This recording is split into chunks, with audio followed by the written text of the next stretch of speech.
is where MAGA comes to talk. Welcome, one and all.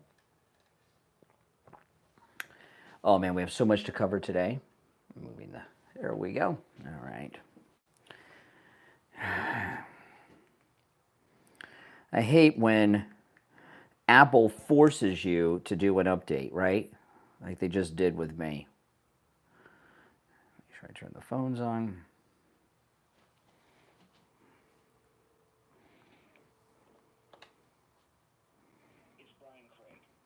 Okay, just turn the phones on. Welcome, everyone. If you're new, my name is Brian. This is where MAGA comes to talk. Make sure that you subscribe.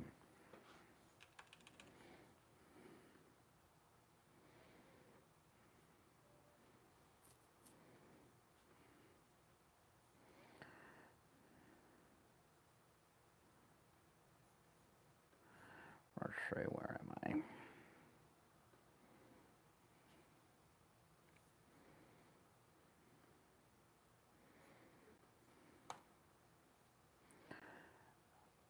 Welcome, Ocala.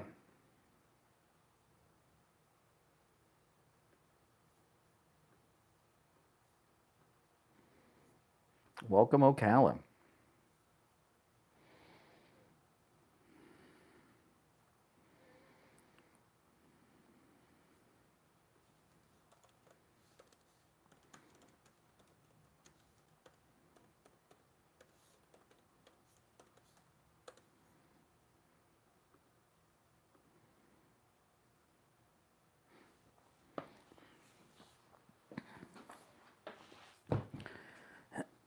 So if you caught the first stream I did a little earlier, I'm going to lead with this Hannity story that is just insane, and then we'll get into the more important stuff of the day.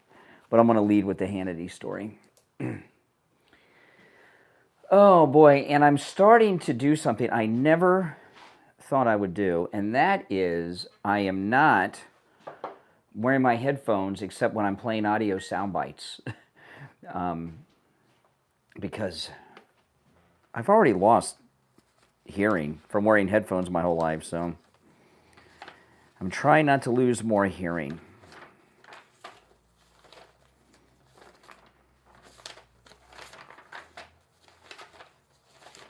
Which I'm sure you guys can appreciate.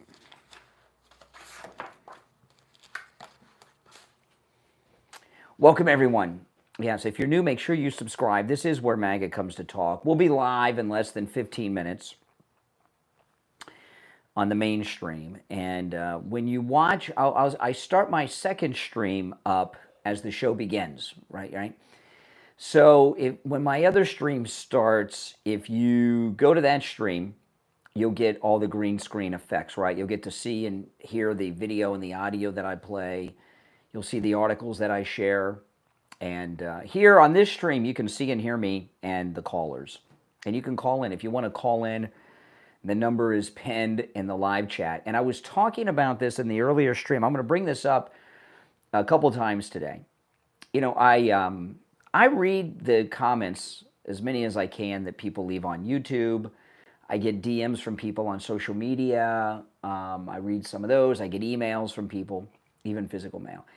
And obviously, most of the comments and DMs are positive, nice things. But some of them are nasty. You know how people talk. You know, I was talking, I don't respond to the negative comments. And the reason I don't respond to them is because when I'm live streaming in the studio, I'm taking live calls.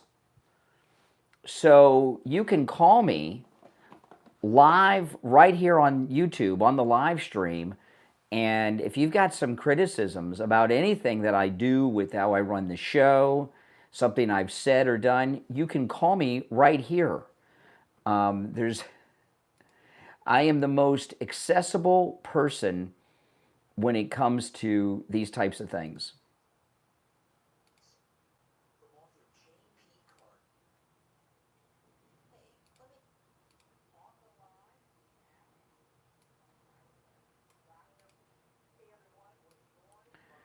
So that's why I don't respond to a lot of these things because I'm so accessible right here.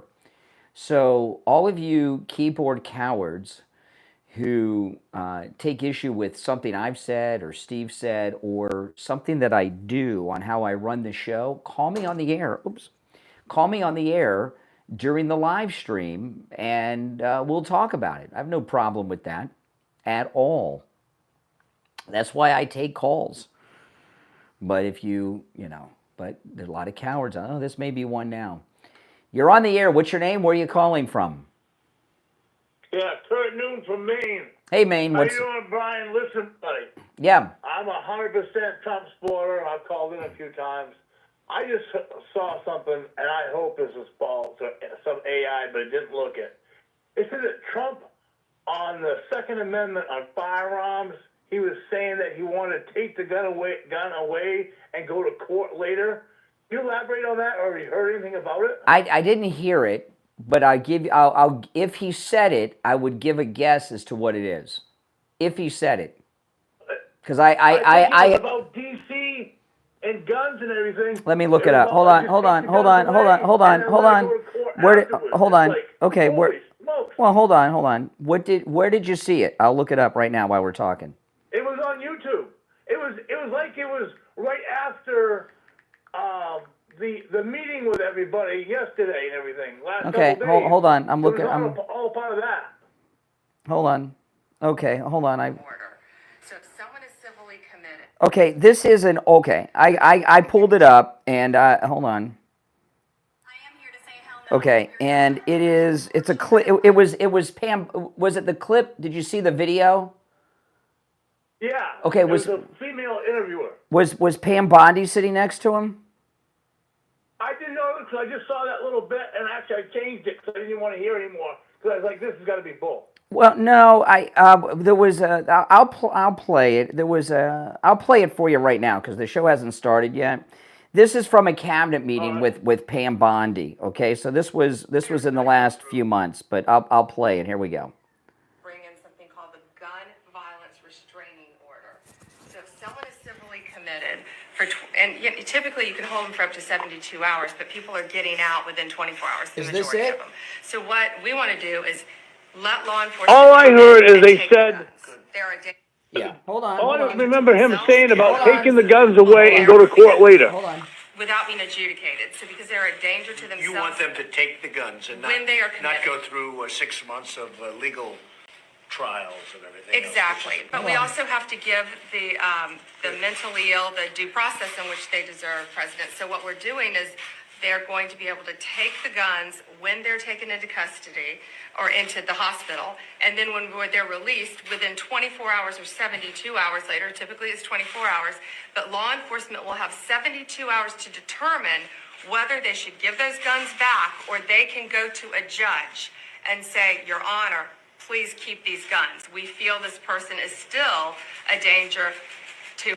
Okay, that's all that I can find. You know what? I think this guy on YouTube was a Democrat, and he blew it out of proportion. Yeah. He was just showing a little bit of it to make it look like they was taking the guns away against the Second Amendment. What they were talking about are mental patients. People that okay. See, that's not what I heard, and I thought it had to be a caucus. Yeah. You know what I mean? Yeah. Well, it apparently it was. Brian, I love listening to you, buddy. I get up in the morning and everything, and I'm gonna let you go back to your show and everything. Well, I love listening to you, buddy. All right, take care, take care. All right, little pre-show call there. All right, see? You got to be careful what you listen to.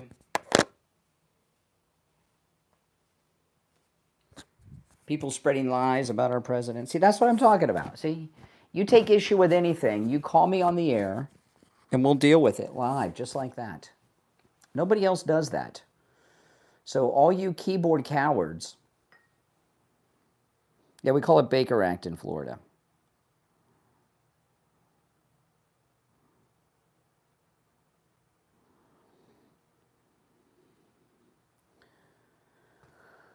Yeah, I'm not sure who he was listening to or watching.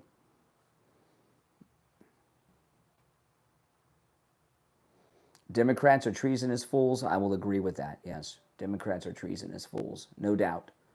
No doubt about that. If you're new to my channel, make sure you subscribe. This is where MAGA comes to talk. We'll be live in about 5-6 minutes.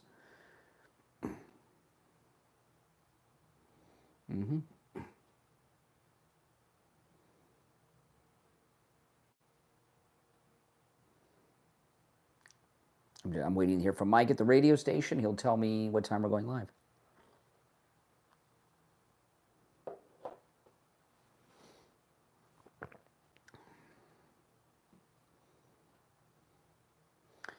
The Starbucks I go to, now they're opening up at 5 a.m. Oh my goodness, I did not know this. I just realized this today. That will make my mornings a lot better, them opening up at 5 a.m. Oh my goodness. That means I can get the coffee earlier. Get set up earlier. It'll make my morning routines much better.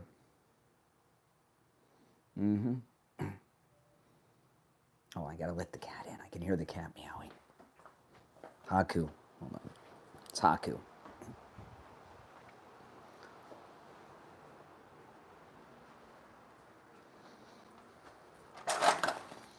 Hey, Haku, come on. Hey, Luna. Come on, you want to come in, Luna? Luna. Come on. Okay. All right, Haku.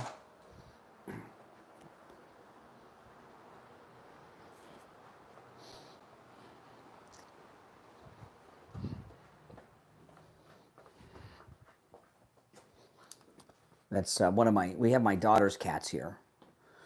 My daughter's out in Los Angeles this week, so we have both of her cats here. Here we go. Okay. We'll be live in 4 minutes. Live in 4 minutes.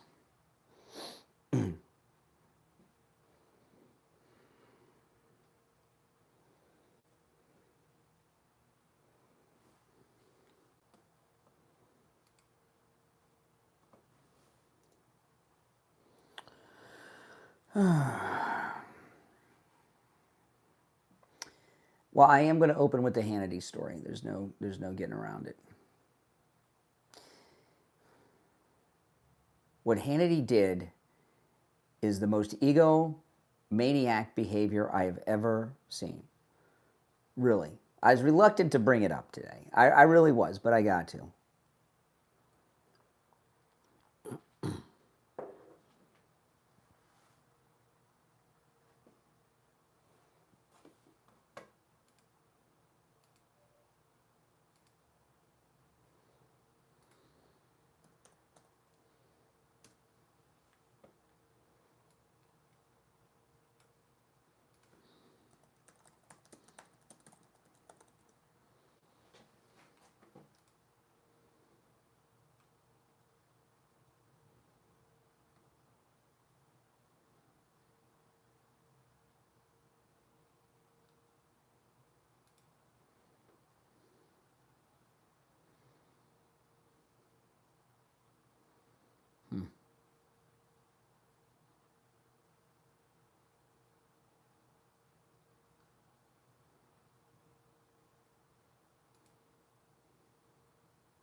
Welcome to the program, everyone. My name is Brian Craig, and you are listening to Florida's longest running radio show, The Steve Kane Show, on the radio since 1977, celebrating 49 years on the radio. All right, we've got a lot to cover today. Oh, my goodness. This story that I'm going to share with you here in the beginning, I was very reluctant to share. But I'm going to share it about Sean Hannity. We have gotten some information from Judge Jogn, the United States Attorney for the District of Columbia, about Sean Hannity that is completely insane. And, you know, anytime you deal with people that are public people, there are varying degrees of egos, and over my career, I have encountered some of the most enormous egos you can imagine. I mean, just terrible people, just terrible people. And a lot of times with the egos, who has egos can be really surprising sometimes. And a lot of times it's very obvious. There's this one guy, I don't know his name. He does a sports talk show and he interviews celebrities. He's a nationally syndicated guy. He interviews a lot of celebrities, but he's mainly a sports guy. But he interviews actors and movie stars and stuff. And he has his videos all over the internet. And he has a setup where they're in a chair and he's at a desk. It's kind of like a Johnny Carson setup. Do you know who I'm talking about? His desk is higher than the chairs of his guest. So, I mean, he's got some insecurities and some ego problems. And I have worked with people that have egos that are so destructive, I mean, you can't even describe. They're self-destructive, but they can also be a poison person in the workplace. And I never got that. I've dealt with it. I've known a lot of people with it. It's part of life, especially if you do something like this where there's people that have an audience. Luckily, I'm not dealing with that in my personal circle right now, but I have over the years. And people that have out of control egos, it's just terrible to deal with.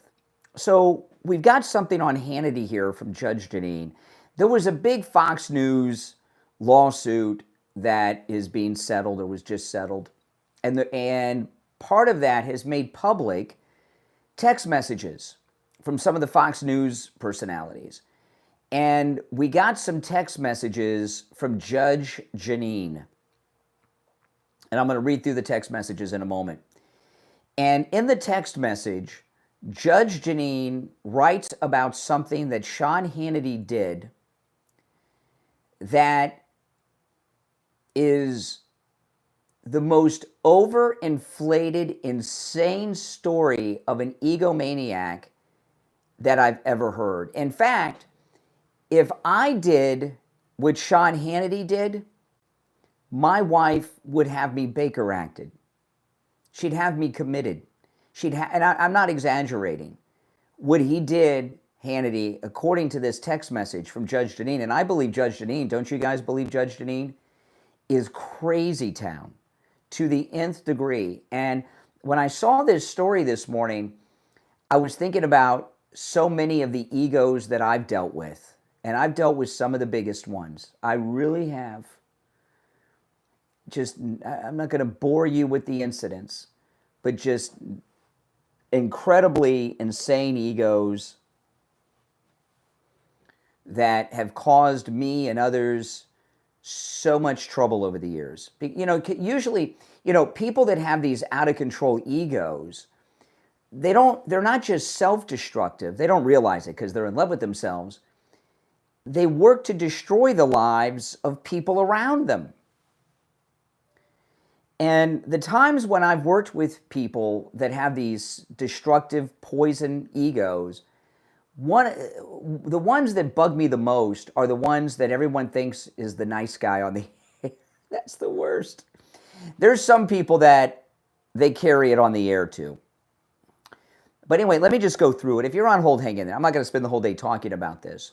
But here's the headline. This article is in Mediaite, which is liberal, but it's Judge Janine's texts have been made public through court discovery documents. Text messages show Judge Jeanine Pirro called Hannity an egomaniac. And this involves this. It's also been reported in the Washington Post. Okay. And here we go. Newly released text messages show that U.S. Attorney and former Fox News host Jeanine Pirro, Judge Jeanine, complained about Sean Hannity being an egomaniac and bragged about helping President Trump and the Republican Party while she was a Fox News host, according to a court filing. Okay. The filing was first reported Tuesday night by the Washington Post. Okay, and here's the text messages from Judge Jeanine. Listen to this. This is Judge Jeanine, and in the first part. Sorry about that, guys. And drops on. In the first part, she's talking about herself, and she's writing to Ronna McDaniel, who at the time was the chairperson of the Republican National Committee. Judge Jeanine texts, "I worked so hard for the party across the country." Judge Jeanine texted then Republican National Committee Chair Ronna McDaniel. This was in 2020, by the way, 5 years ago. "I'm the #1 watch show on all news cable all weekend. I worked so hard for the president and party." Well, now she's being paid back for her hard work. She's got a great job. She's going to do some good work.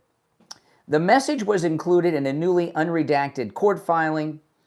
And here is the part about Hannity. Elsewhere in the text, Judge Jeanine called Hannity an egomaniac.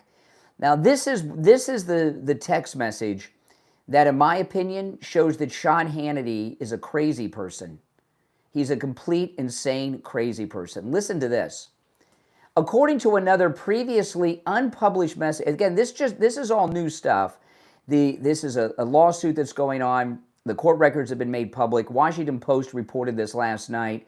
It's in Mediaite today, but it's from the court record, so this is factual, and it is an actual text from Judge Jeanine. Now, this is back in 2020. According to another previously unpublished message included in the filing, Judge Jeanine referred to Fox News host Sean Hannity as an egomaniac, recalling an Oval Office meeting with President Trump. Judge Jeanine wrote in an October 27th, 2020 text message to a friend this. Hannity stormed in. This is, again, she's in the Oval Office. She's in the Oval Office with the president, and the person storming into the Oval Office that she's describing is Sean Hannity, okay? Recalling an Oval Office meeting with Trump, Judge Jeanine wrote in an October 27th, 2020 text message to a friend that Hannity stormed in like he owns the place, throws his papers on the president's desk, and says, "You don't mind if I use your private bathroom," and walks into the bathroom within the Oval and uses it. Looks at me, Hannity now looks at Judge Jeanine, looks at me and says, "I gotta talk to him." Then Judge Jeanine writes, "It's all about him, period. No one else matters." Now, I would love to have a video of this. I just would love to see the look on President Trump's face. So Hannity comes in, throws his papers on the resolute desk of President Donald John Trump in his first term, and says, "Can I use your private bathroom?" But he didn't even ask. He says, "You don't mind if I use your private bathroom?" And I don't see anything in the text about Trump responding, and then he goes and uses it. Now, we don't know what he did in there. Is that an ego out of control?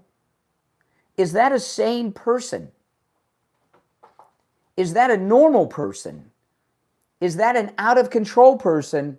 Or is there no problem here and I'm overreacting? When someone's got an ego like that they are really, in a way, bullying President Trump and acting totally out of control. If I pulled something like that, my wife would have my head examined. That is one of the big, and I'm thinking about all of the egos that I've dealt with in my life, and I've dealt with terrible, poison people out to destroy everyone, including themselves, okay? And I'm sure other people know egomaniacs. I've never heard something like this. This takes the cake by far. The president's bathroom is off limits. Throwing things on the president's desk like this is off limits. And walking in like you own the joint is also off limits. I mean, the way that he behaved, I know, President Trump's nice to him. He's got a large audience and everything else. I get it. But if he's acting that way with President Trump, what is he like the rest of his day?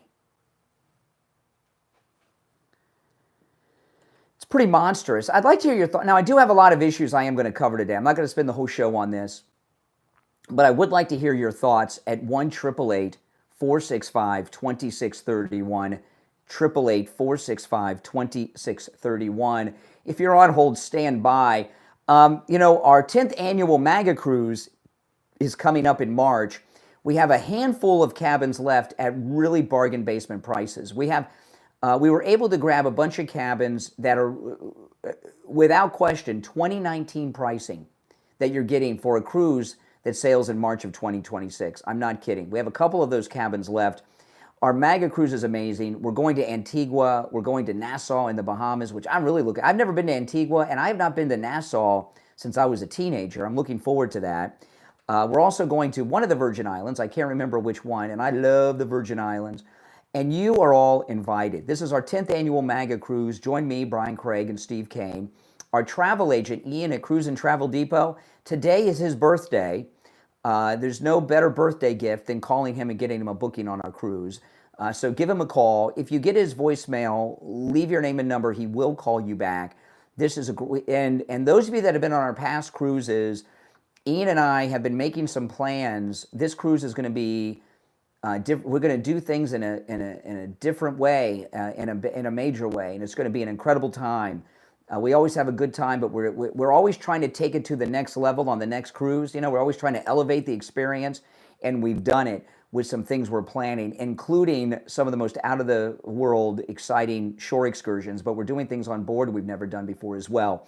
Call Ian at Cruise and Travel Depot and join us on our 10th annual MAGA cruise on the Celebrity Beyond, 561-244-5779, 561-244-5779. Callers on hold, stand by. We'll be right back.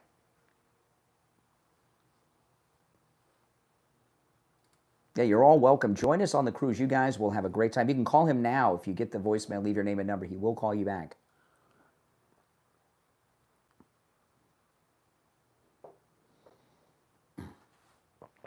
The reason I don't give details about the poison people is because if you do, it's like you wake them out of their slumber, and I don't want to inject them back into my life. But the egomaniacs out there, sometimes it's from the people you would least expect to have these ego problems. What do you guys think? Is Hannity out of control? What do you think he did in the bathroom, the president's personal bathroom? That's for the president. I would use the bathroom outside of the Oval Office. Would you? Not, would you, I think the way he did it was like this male dominating thing, threw his papers down on the president's desk and went and used his bathroom. He was trying to establish his dominance. Well, don't you think? Somebody said so entitled. I think that shows insanity. I think Hannity is showing insanity. Insanity Hannity.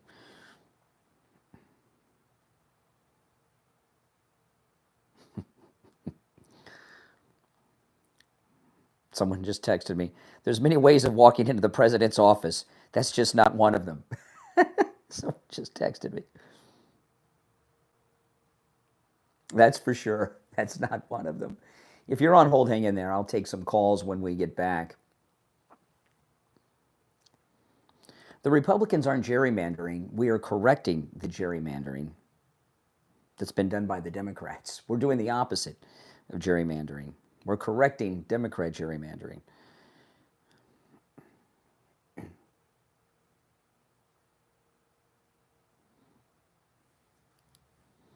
Right, big difference, guys.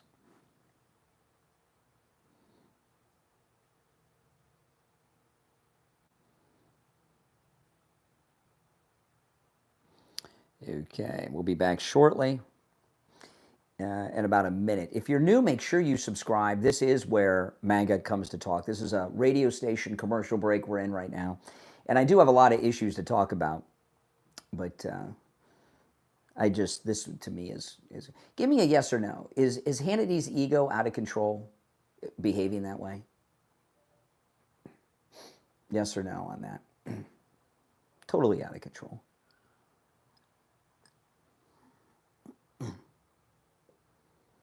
Mm-hmm. Yes. You know what I wonder?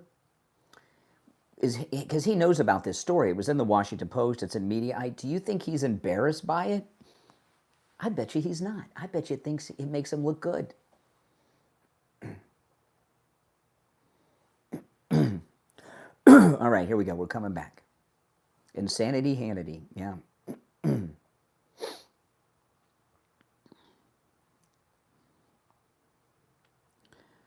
Welcome back, everyone. I'm Brian. It's the Steve Kane Show. All right, let's just take a couple of calls before we move on to the issues. You're on the air. What's your name? Where are you calling from?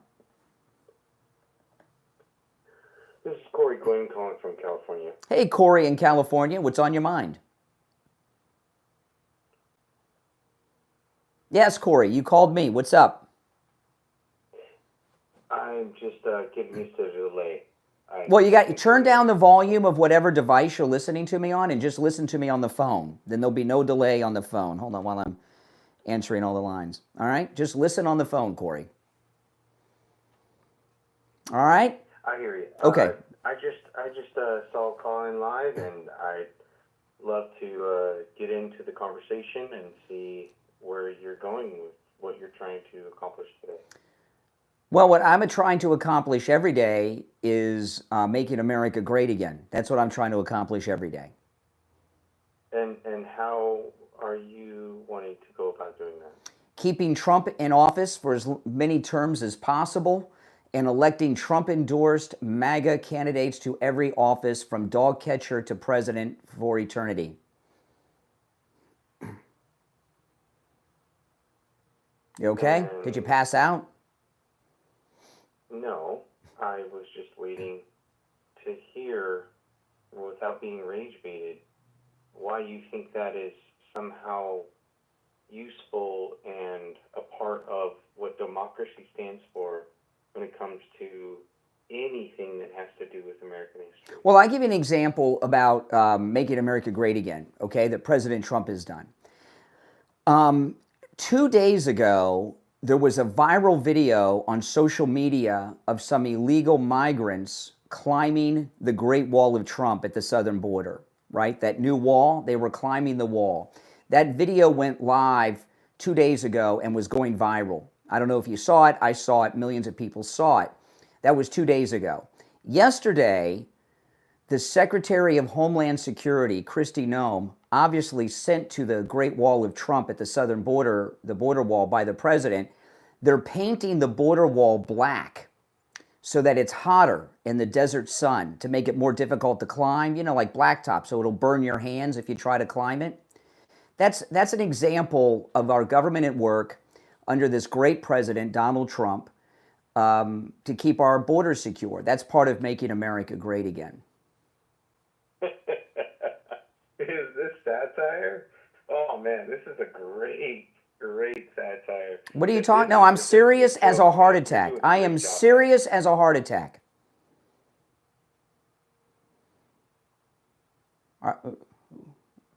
Okay, so... So you want an open border? You're agreeing that we need to have fascism and no more elections.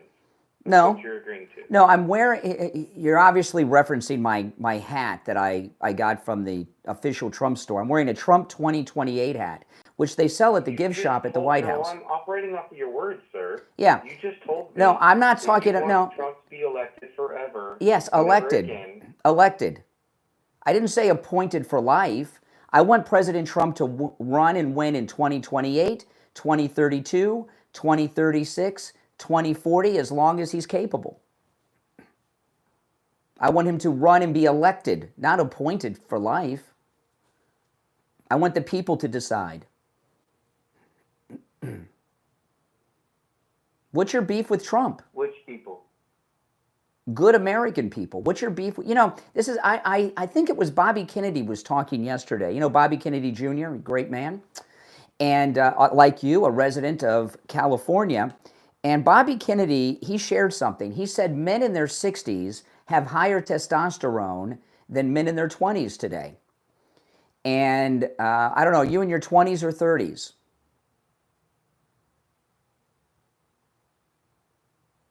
Hello? Was that a question you I said, are actually you in your wanted to 20s or 30s? How old are you?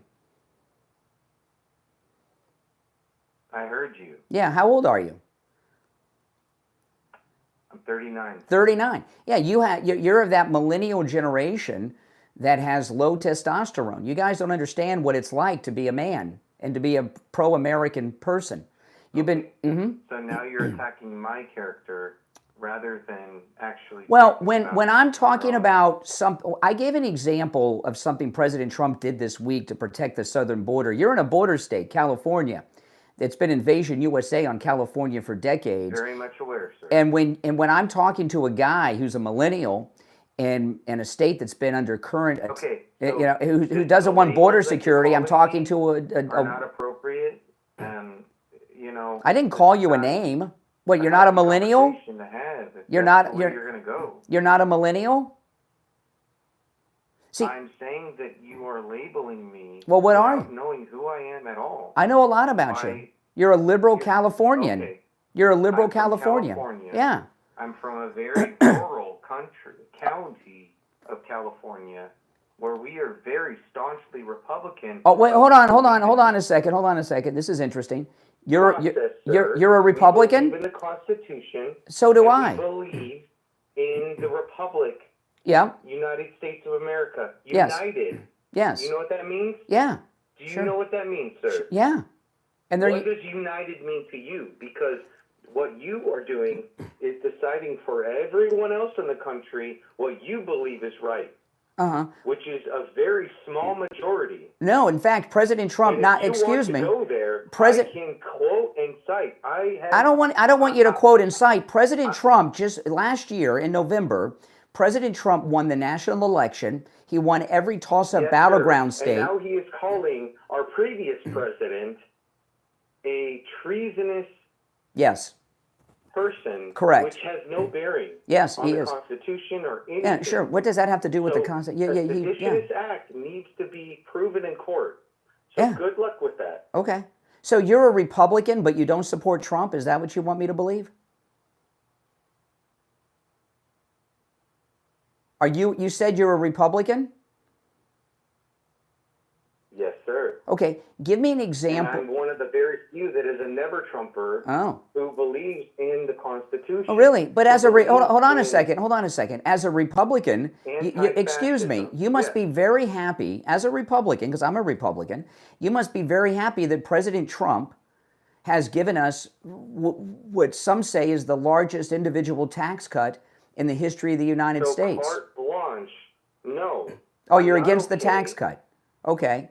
What about him? Yes, I am. What about him cutting Because off it's going to eventually catch up to us. And yes, I mean us. a Republican I am for saying high that taxes? Eventually, we are going to have a degradation of our country.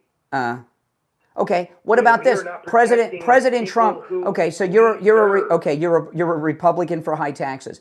President Trump in the big excuse me. Excuse me, sir. He just cut taxes. I'm a Republican for fair taxes. Fair taxes. Oh yeah, okay. I am a Republican for fair taxes. All right, a Republican for fair I have taxes. I have very much benefited from the fair taxes that I, as a businessman, have benefited from. Yeah. I am Okay. What about a the President Trump person and the big? of Okay. honest. All right. Okay. And the big beautiful I'm bill. speaking to you as. Excuse me. Okay, Slow you down. don't want to hear me. I'm up That's against okay. I'm up against a break, so I'm short on time. But I'm trying to have a conversation with you. I got a full board of No, calls. you're not short on time. I got to You take a are break. losing the debate. No, I have to What take a you're commercial telling break. me No, I have to take a that commercial illegals break. are more important than actually talking about real things. I The am big, talking beautiful about real bill things. is going to wreck the President, economy. the big beautiful The big, bill. beautiful Excuse bill me. is Excuse going to me. ruin Excuse me. You're on hold.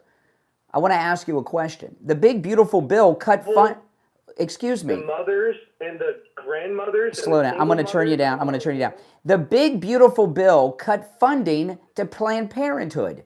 As a Republican, you must be very happy that Planned Parenthood funding has been cut.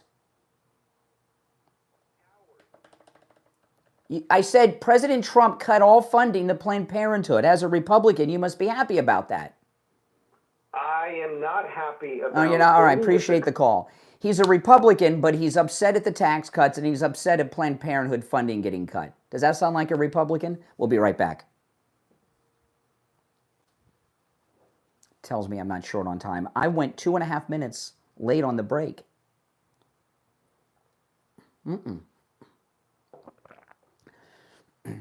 No, I have to take commercial breaks. This is a radio station break we're in right now. Now, I want to tell you guys that if you are a Medicare recipient or will be turning 65 soon, call Chapter. Chapter, when you call the number that's on the screen, it's also in the description of the video, 805-754-3033, 805-754-3033. You can call that number no matter which one of the 50 states you are in because Chapter covers all 50 states. All right, give them a call. You'll get a live person on the phone who will be able to answer all of your questions about Medicare. That's right. You know, the average Chapter client saves over $1,100 a year on their Medicare. Millions of seniors are not getting all the Medicare benefits that you are entitled to. So call them up. It's completely free. It costs you nothing ever. Okay? There's no strings, no catches, no nothing. Just free help from Chapter about your Medicare. They'll answer all your questions. Make sure you get on the right plan. Find out if you're getting all the benefits you're entitled to. You want to get that. You worked hard all your life. It's time. Make sure that you're not paying too much. Find out how much money they can save you. Give them a call, no matter what state you're in. There's over 24,000 Medicare policies. And because Chapter is a national company, they have access to all of them. 805-754-3033. 805-754-3033.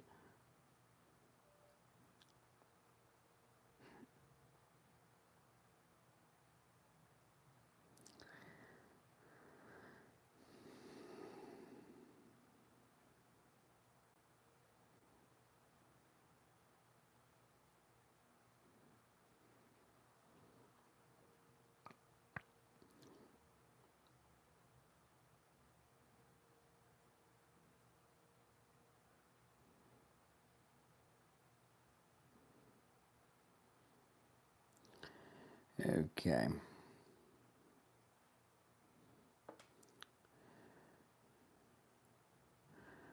We'll be back in about 90 seconds. I'll go back to the calls.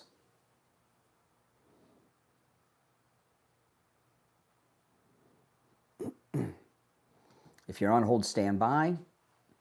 I'm trying to take the calls in the order in which they were received. How can you call yourself a Republican, but you are against the tax cuts in the big beautiful bill? What kind of Republican is that? Right? You call yourself a Republican, but you're not. You don't agree with the defunding of Planned Parenthood in the big beautiful bill. I mean, come on, come on.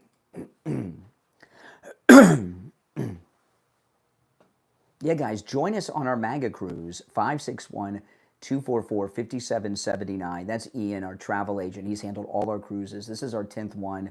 Going to have a great time. 561-244-5779. If you're already booked, call Ian. You can wish him happy birthday, but ask him about the shore excursions because we have one. I can't announce it yet. It's just probably the most amazing one we've ever done, and it's limited space. So you want to make sure you're locked in on that He'll know which shore excursion I'm talking about. Even though I can't announce it, you tell him that much, he'll tell you. There's one opening on the board. Yeah, leave him your name and number if you get his voicemail.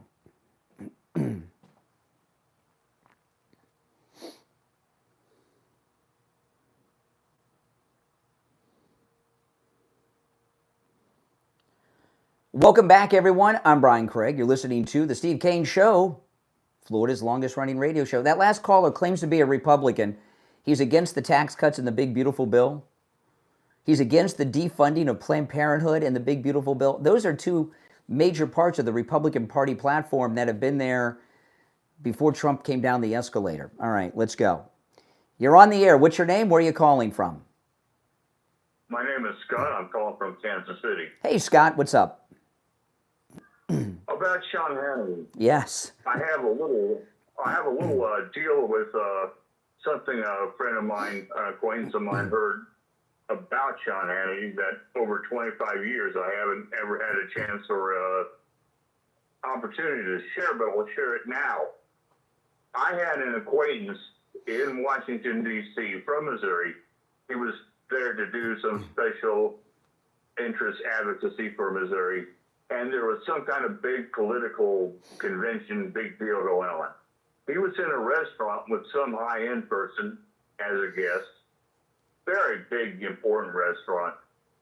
At the next table was Larry King and maybe a man that people don't know, but his name was Jim Bohannon. Oh, yeah. I forgot about Jim Bohannon, yeah. Well, this only meant so much to me.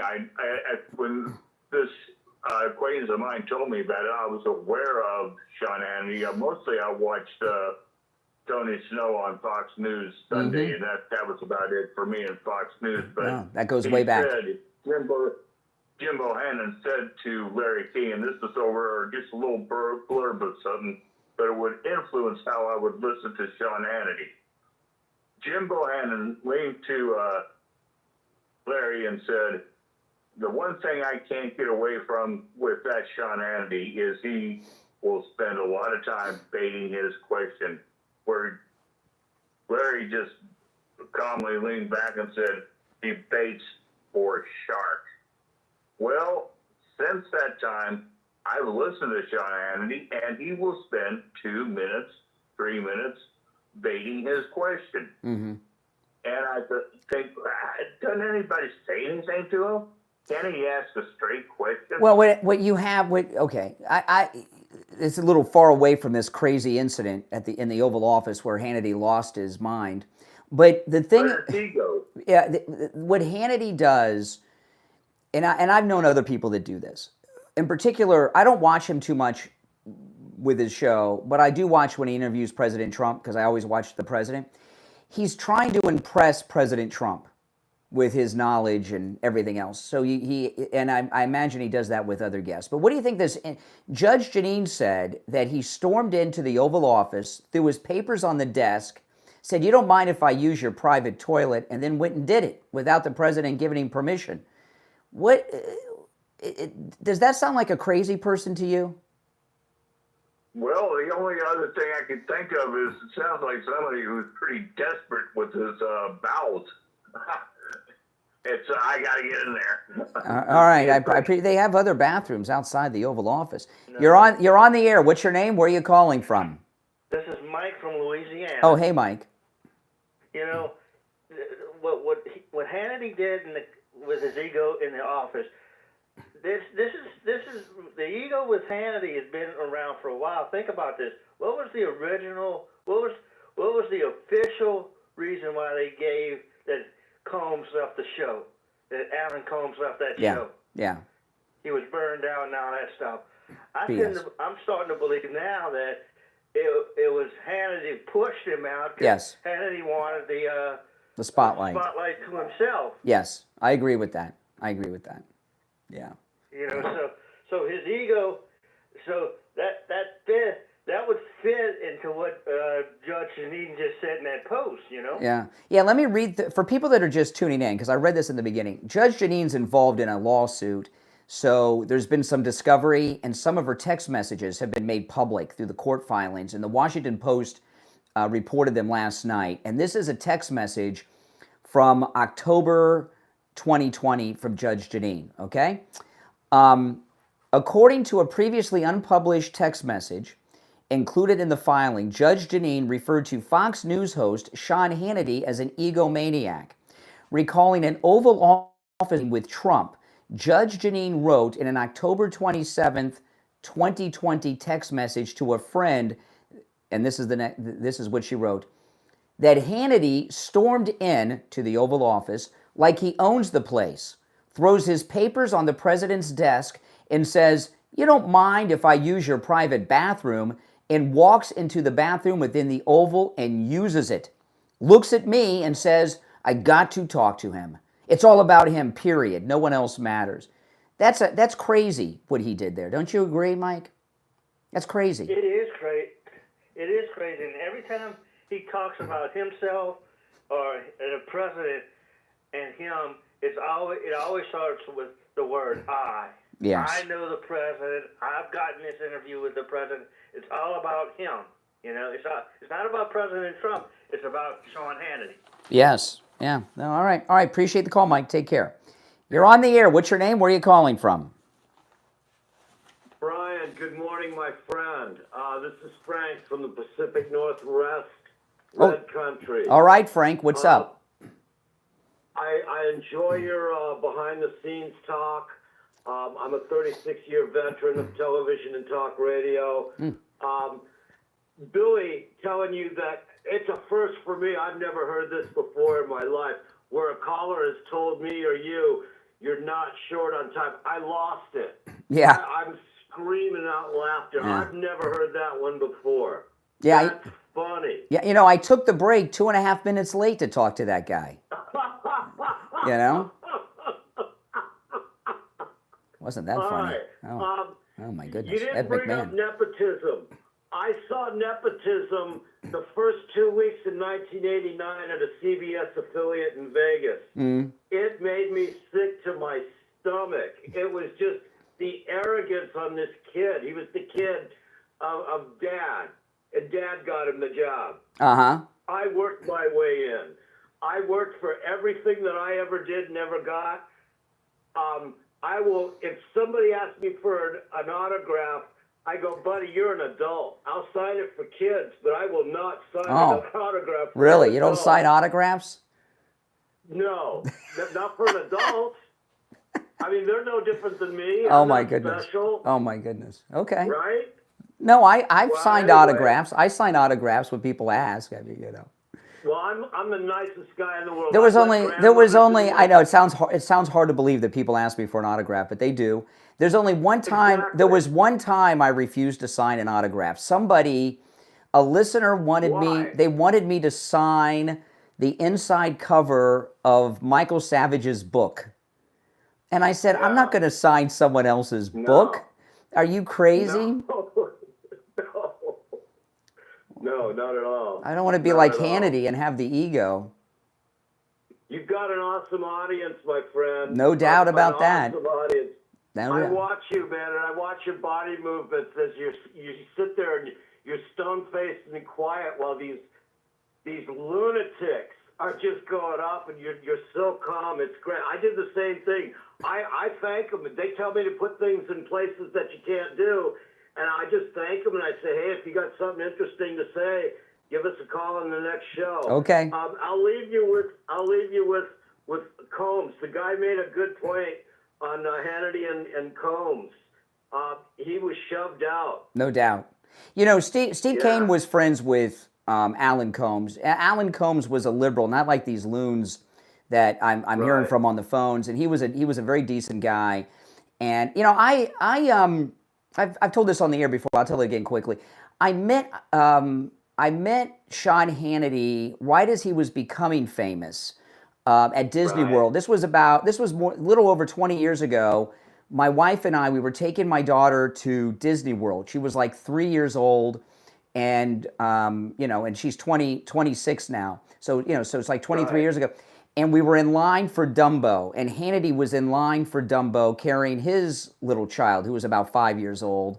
And we were in line for like 75 minutes, and I talked to him the whole time, and he was very cool. He talked to me and my wife. Nobody else recognized him because he was on Fox, but Fox hadn't become big as it is now yet. So, so he was not famous enough. He didn't even have to wait. He had to wait in line with the rest of the serfs, and then we rode Dumbo together, and he was very nice. He was very nice. We rode Dumbo together. He was on the Dumbo elephant in front of me with his daughter, and I was behind him with mine, and that was it.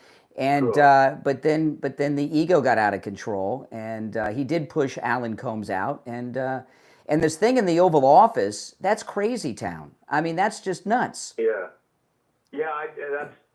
That's arrogance at the highest level. And More thing. And using the toilet of the president, that was just him trying to establish that he's an alpha male and he's dominant. Right. Well, for one thing, I think Trump is just like you and me and every other American on the planet, and I judge that by the way Kid Rock acts around him. Those two guys together are just as normal as can be. Last thing I want to say, I have so much respect for Steve Kane. I was brought in by a rock and roll disc jockey who went to talk radio, but he was a rock and roll disc jockey on a West Coast station in the 60s, and he taught me the business. Yeah. And I'm so indebted to him. After every one of my television shows, I always thank Billy Goodman for what he did for me. Steve, I see, did the same thing from you. You didn't go up and down the dial. Maybe, you had 3 or 4 different jobs at different stations? Oh, no, I've worked at so many radio stations. Oh, yeah. Yeah, okay. All right, I didn't get that. I thought you were... I mean, I've been to a bunch with Steve, but no, I worked at radio stations before I knew Steve. But right, okay. In fact, I was working at the number 1, number 2 station in the market, and I left it to take a job for $5 an hour working at the station Steve was program director of. That's loyalty. Yeah. Well, no, I knew it was an opportunity. I worked for Billy Goodman for free for 2 years. I was a paper hanger trying to find my way in life. For free for 2 years? Oh, no, I didn't do that. I was always getting paid for pretty much. All right, hey, listen, I got to run, but appreciate the call. I got to run. I got to tell you guys about the doorbell camera offer from Slomin's. This is a great offer. This is for a limited time, guys. I'm telling you, you can get a free doorbell camera that connects to your cell phone with the installation of your Slomin Shield. I'm going to give you the number in a minute, so get something to write with and write this number down. Slomin's is also going to give you a customized home security system and professional installation when you use their low-cost central station monitoring. You get an LED touchscreen, a motion detector, 10 contacts, a lifetime warranty, and a backup battery. Plus, you'll get a free doorbell camera with the installation of your Slomin Shield. Here's the number, toll-free, 833-283-5050. 833-283-5050. 833-283-5050. We'll be right back.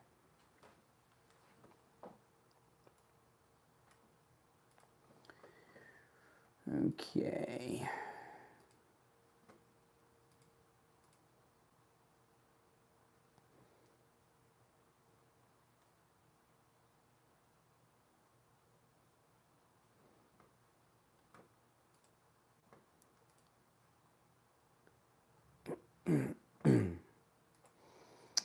All right. If you're on hold, stand by. I'm going to move into some other topics before I take some more calls, but you're welcome to call in about anything I brought up so far. Okay, I'm back in a couple of minutes. Where is my laptop? Oh, man, I got such a busy day today.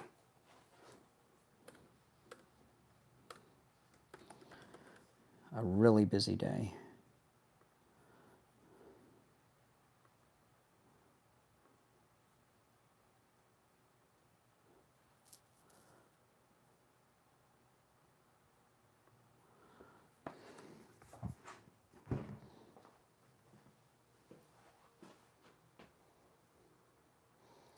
All right.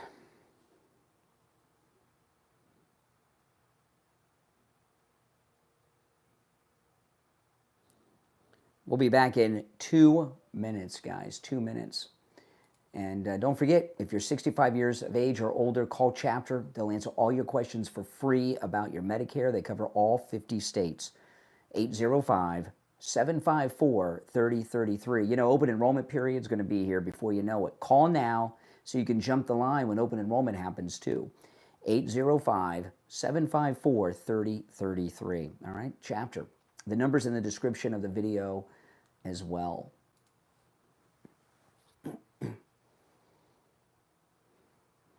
Oh yes, we're going to talk about Trump when we get back.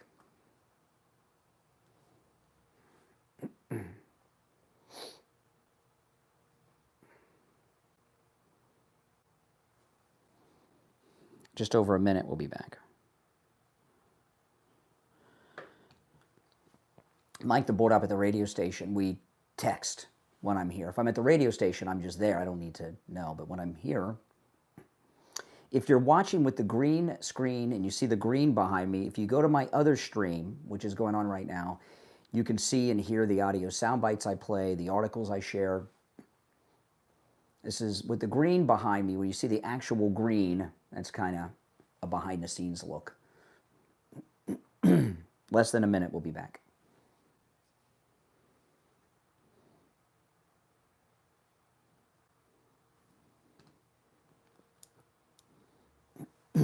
$30 seconds.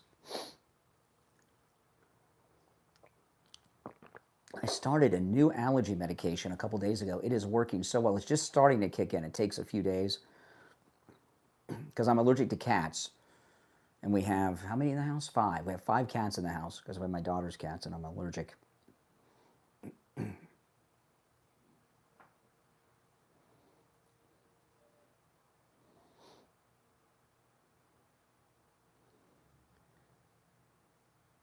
Welcome back, everyone. If you're on hold, stand by. My name is Brian. You're listening to The Steve Kane Show, Florida's longest running radio show. I'm going to move on to some other things, but you're certainly, and I will recap that Hannity story later. It's crazy. But I want to move on to some other things. And President Trump, he's going after the Smithsonian for very good reason. Here's the headline, CNN, Trump escalates attacks against Smithsonian museums, says there's too much focus on how bad slavery was. Yeah, he is very right about that. Let me read this article in left-wing, Trump-hating CNN.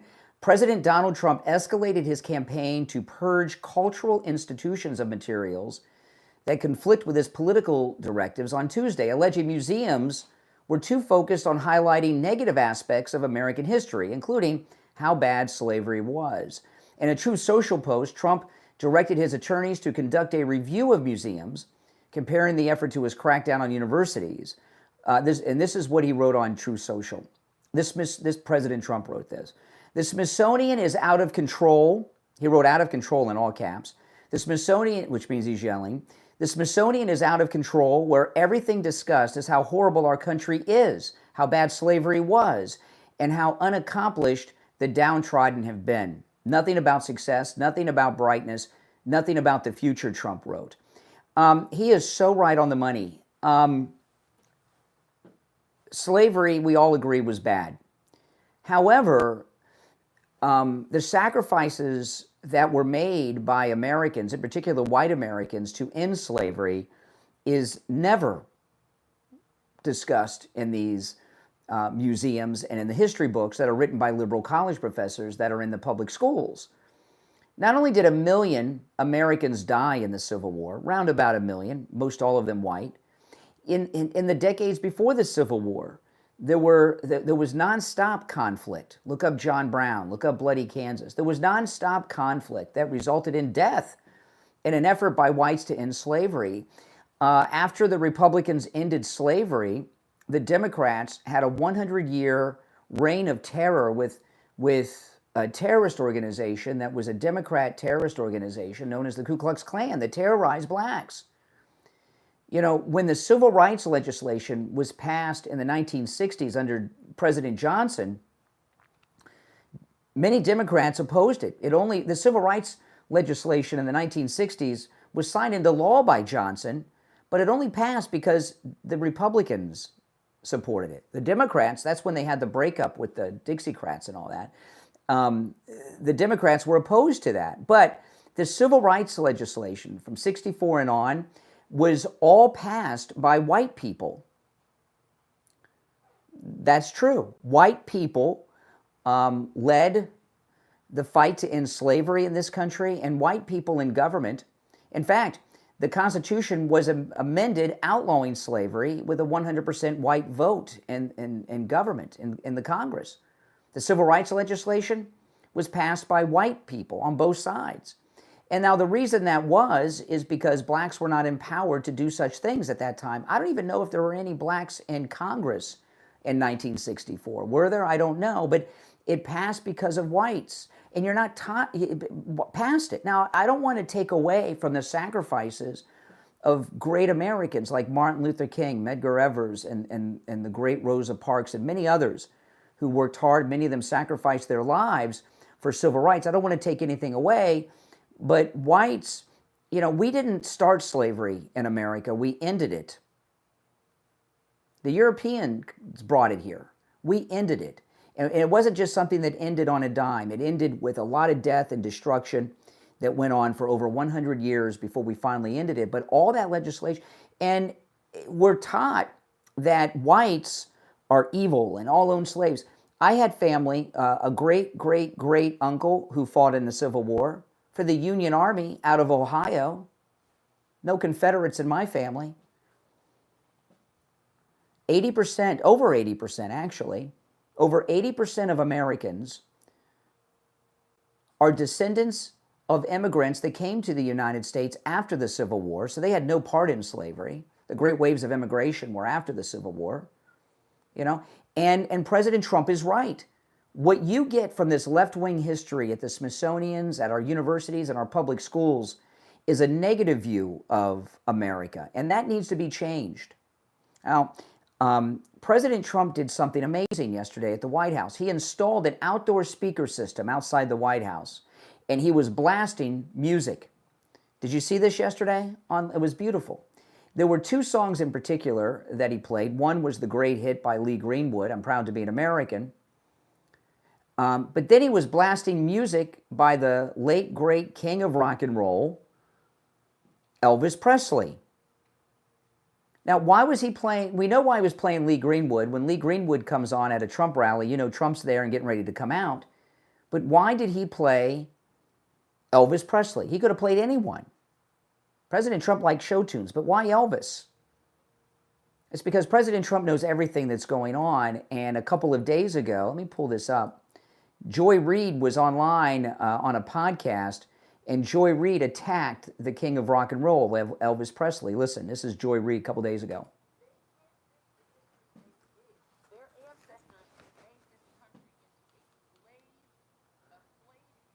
See, Joy Reid, her view of America, that's your average historian in this country. Left-wing, racist, hates the country, hates white people. But listen to what she says towards the end.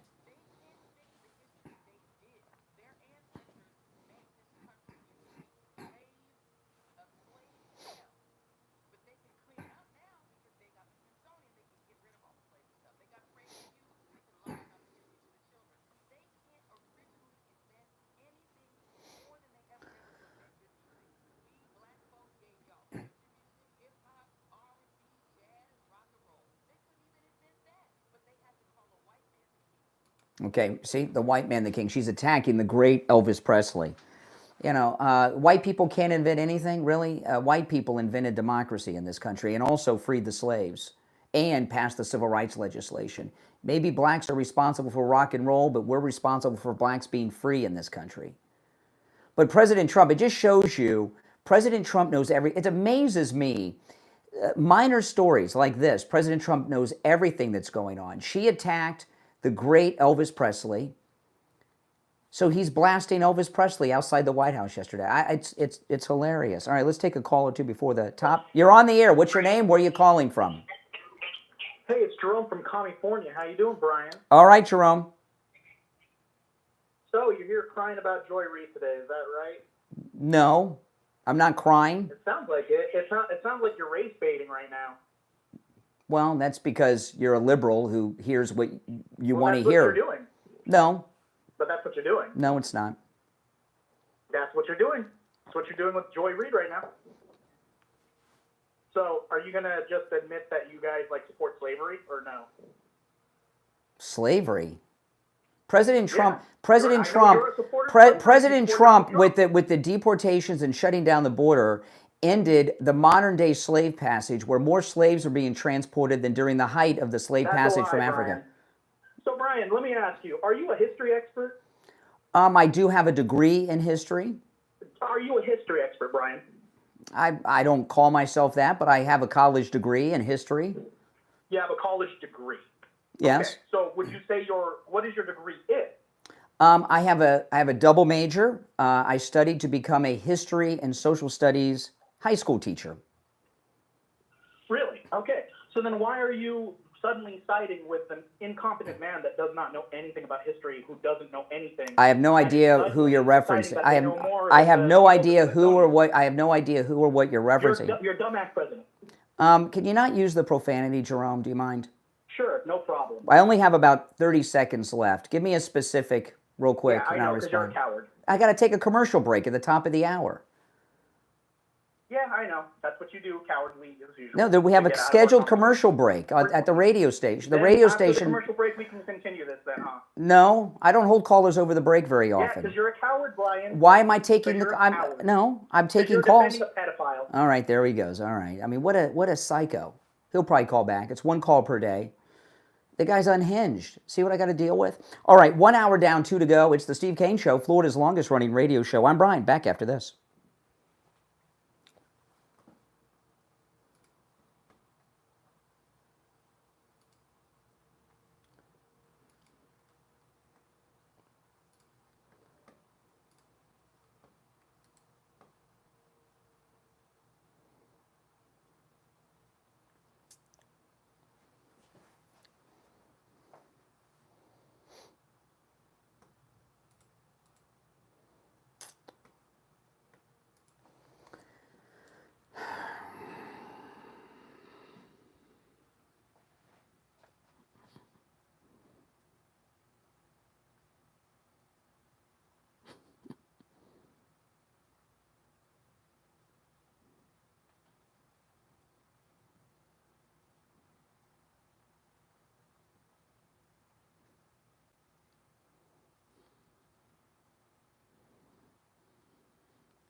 Okay.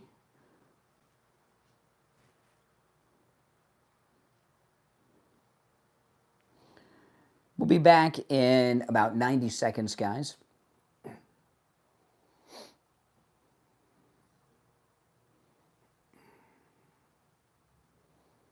you're on hold, hang in there. I'm going to bring up some other topics, but you're welcome to call in about anything I've brought up so far. Oh, my goodness. Just hearing from unhinged liberals. I mean, they're just... Liberals have always been crazy callers, but lately they've just... The Trump derangement syndrome is just really bad. Less than a minute, we'll be back. Yeah, I'm stopping wearing headphones except when I'm playing sound bites, when I don't have to. Because, you know, I've lost some hearing wearing headphones for decades, and I don't want to lose any more hearing, so I'm only wearing headphones when I absolutely have to. So, I don't want to lose any more hearing. I know, it's crazy. I've spent more time in headphones than without them probably over the years. All right.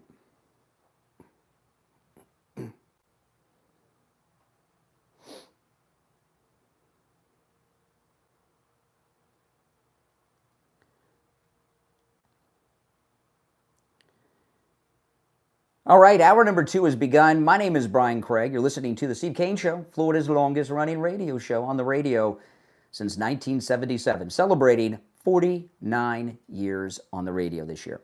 All right, one of the things I like everything about President Trump. I mean, that's he's just the greatest. We're just so proud to have him, and I was just thinking the other day about when they shot him in Butler. I have a picture of when Trump got up, his face covered in blood, put his fist in the air and said, "Fight, fight, fight." My wife took that picture and had it framed. And in the living room of my house, just as you're walking out of the front door, it's right there next to the front door of the house in a beautiful frame. And I look at that picture all the time.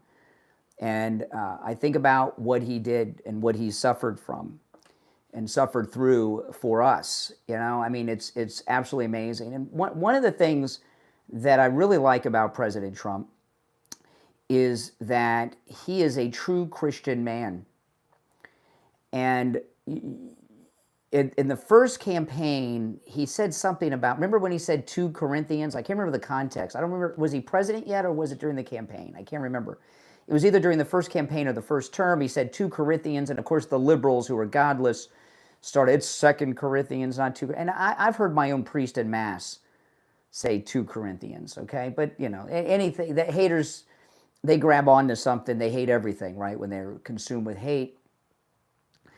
But what he is a Christian, and I just, gosh darn it, I had it on the tip of my tongue, and I just forgot the name. In the first campaign, somebody tell me what this was, that he was recommending a book for business, an old book in the first campaign. Son of a gun. And I went to buy it on Amazon. It was sold out. It's an old book, but I went to the library and I was able to check it out. It was a book about being a businessman. It was written like in the 60s. What is the name of the book? And he was talking about this all the time at the rallies. When I get the name of this book, I'm going to buy the book. It's probably easier to get now because it was sold out back then. What's the name of that book? Do you know what the name of the book is? Somebody tell me, but I'll tell you about the book. I got the book at the local public library and I checked it out. And I was reading the book. And I was very pleasantly shocked and surprised. It's not just a book from a few decades ago about being a businessman. It was a book for Christian businessmen. And I was really blown away by it. It had to be in the 60s, this book. It may have been the 50s, but it was in that Mad Men era. And it was written for Christian businessmen. What is the name of the book? He was recommending it all the time in the first campaign. And that's when I knew that he was a true Christian who doesn't wear their Christianity on their sleeve. He keeps it in private, like I do. I'm a very, very strong believing Christian. I pray every day, all the time. I am a very blessed person. My family is blessed, and I see my prayers answered in real time, all the time. And but I don't talk about it a lot because I don't like to brag about it like a lot of people do. And George W. Bush, when he became, I didn't know what a creep and war criminal George W. Bush was. And when my wife and I are Catholic, we converted to Catholicism, I don't know, 10 or 15 years ago-ish, somewhere around there, about 15 years ago. But when George W. Bush became president, George W. Bush is a Methodist. And remember, there was a Republican debate in the Republican primary when Bush was still Governor Bush, and he was running, and it was in Iowa. And I can't remember who asked this, but it was one of the big newscasters at the time, asked all the Republican nominees who were running in the Republican primary in this Iowa caucus who their favorite political philosopher was. And they had different answers. And then Governor Bush, G.W. Bush, said Jesus. And I was like, wow, that's cool. And the media, of course, had a freak out over that. Jesus wasn't political, he's not all this stuff. But I was like, wow, he's a real Christian. I really support President Bush. And he was a member of the Methodist Church. and there was a Methodist church down the street from my house, at where I lived at the time with my wife, and we joined the Methodist church, and I was very active. I did the sound, like we have board ops at radio stations. I was the board op during the church services every week, and during other events, weddings and even funerals and things.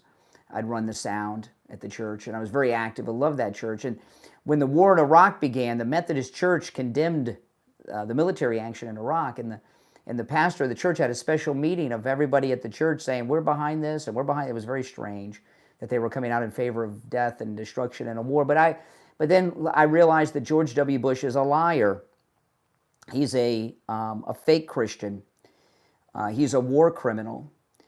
And he knowingly lied and has destroyed the lives of millions of people with his lies of WMDs, because people in that region, how many have died in the Middle East over his war crimes of lies of weapons of mass destruction? And I'm here to tell you that he is not a good example of a Christian president.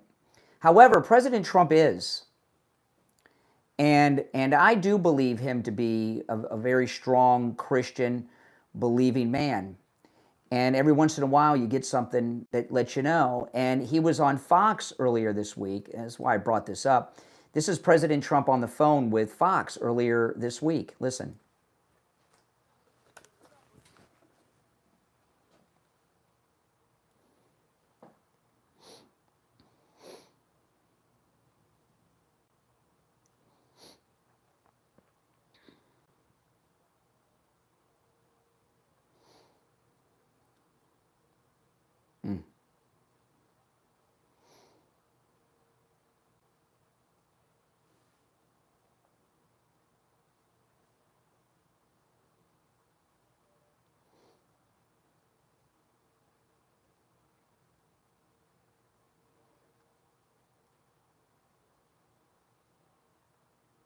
See, he's actively making decisions with the what would Jesus do, right? And actively making decisions as a Christian man, as a Christian president. And I think that's amazing. And that didn't really get a lot of publicity in the news, did it? It happened. It's been out there. People know about it. It wasn't suppressed. But there wasn't too much talk about it because they don't want you to know that he's a good Christian man who's a true believer of Jesus. In Jesus. All right, let's go to the phones. If anybody knows the name of that book he was recommending for Christian businessmen in the first term, let me know, because I'm going to buy that on Amazon. It was completely sold out back then. I want to get a copy. You're on the air. What's your name? Where are you calling from? Hey, Brian, Craig from Winter Garden. How you doing? Hey, Craig, what's up? What I think Hannity was doing, he come in there, like you said, slammed the papers down on the desk and said, yeah, you don't mind if I use your bathroom. And then I think you said he turned to Judge Janine and said, I need to talk to him. What he was doing all that, going into the bathroom, and that was basically saying, okay, anybody out here around President Trump, get out of here. When I come out, I want full attention. I want him with me one-on-one. Nobody else in here. He was coming. Well, for people that are, don't lose your thought, Winter Garden. For people that are just tuning in, I want to read the text message. Judge Janine's involved in some court conflict. And because of that, some of her text messages were part of discovery, have been made public. They were in the Washington Post yesterday. And this is a text message from October 27th, 2020. Judge Janine texted a friend about an experience she had in the Oval Office in the first term with President Trump and Sean Hannity. She described Sean Hannity as an egomaniac, and this is what she texted to a friend. Judge Janine texted, Hannity stormed into the Oval Office like he owns the place, throws his papers on the president's desk, and says to the president, you don't mind if I use your private bathroom, and then walks into the bathroom within the Oval and uses it. Hannity looks at me and says, I got to talk to him. It's all about him, period. No one else matters. That's the text. That sounds unhinged and crazy to me. And I think he was telling everybody to get out of the Oval Office. He wanted a private one-on-one. Yeah, I think so. I mean, why else would he do that? Because he probably came in and there was other, sure there's people around talk to the president, and he can't have that because he wants the first full attention. So that's basically why he went in there. Look, I need to talk to him, throws his papers down on the desk, and, I got to go to the bathroom. And then when he comes out, So he's all President Trump's. You know, I want him one-on-one. Does that and I believe Judge Janine. I think that's exactly what happened. Yeah. You know, do you think that sounds like an ego out of control and a crazy man? Brian, look at the interviews the guy's done with President Trump. President Trump could be talking about a meeting with Putin or something, and then Hannity will cut in and say, "Well, what about me? What about my meeting with you? Or what about this?" He does it all the time. I listen to President Trump on every interview except for when Hannity has it. He drives me crazy the way he interjects himself into every conversation. Enough about you. What about me? Yeah. Exactly. Yeah. So that's what I think. I mean, I agree, and I've talked about in this business. I've encountered egos that are so out of control that it's terrible. The things I've seen people and put up with. I've never seen anything that crazy. No, absolutely. Guys, like I say, when they were first going, when him and Combs were on together, I couldn't stand Combs. You know, liberal. Hannity. Now, as I look back, I'd rather listen to Combs now than I would to him, I think. Well, the way they did it on Hannity and Combs, it was kind of like Crossfire on CNN. Hannity would interview the liberal guest, and Alan Combs would interview the conservative guest. That was the format. Well, and Alan was a good guy. You know, I mean, he was a liberal, I know, but he had a way of he seemed tolerable. You know, he just seemed like a nice guy, you know. But Hannity, man, I don't know. You know, the things he says, I agree with his views 100%, but how he says it and always goes back to him. So all right, appreciate the call. Winter Garden, good points. You're on the air. What's your name? Where are you calling from? Hey, it's Kent from California. Yep, what's up? How you doing today, Brian? I'm surprised you're taking my call after hanging up on me last week over Adam Schiff. I don't remember the call. You're real sensitive about that. I don't remember. You were real sensitive about I don't remember the call. I know you don't remember a lot of things. It's okay. No, you're just not worth remembering. So why do you think President Trump is suddenly like a historian? He's not suddenly a historian. He is. You're acting like it. Excuse me. No, he is right in that listen, American history textbooks and museums, okay? History is written.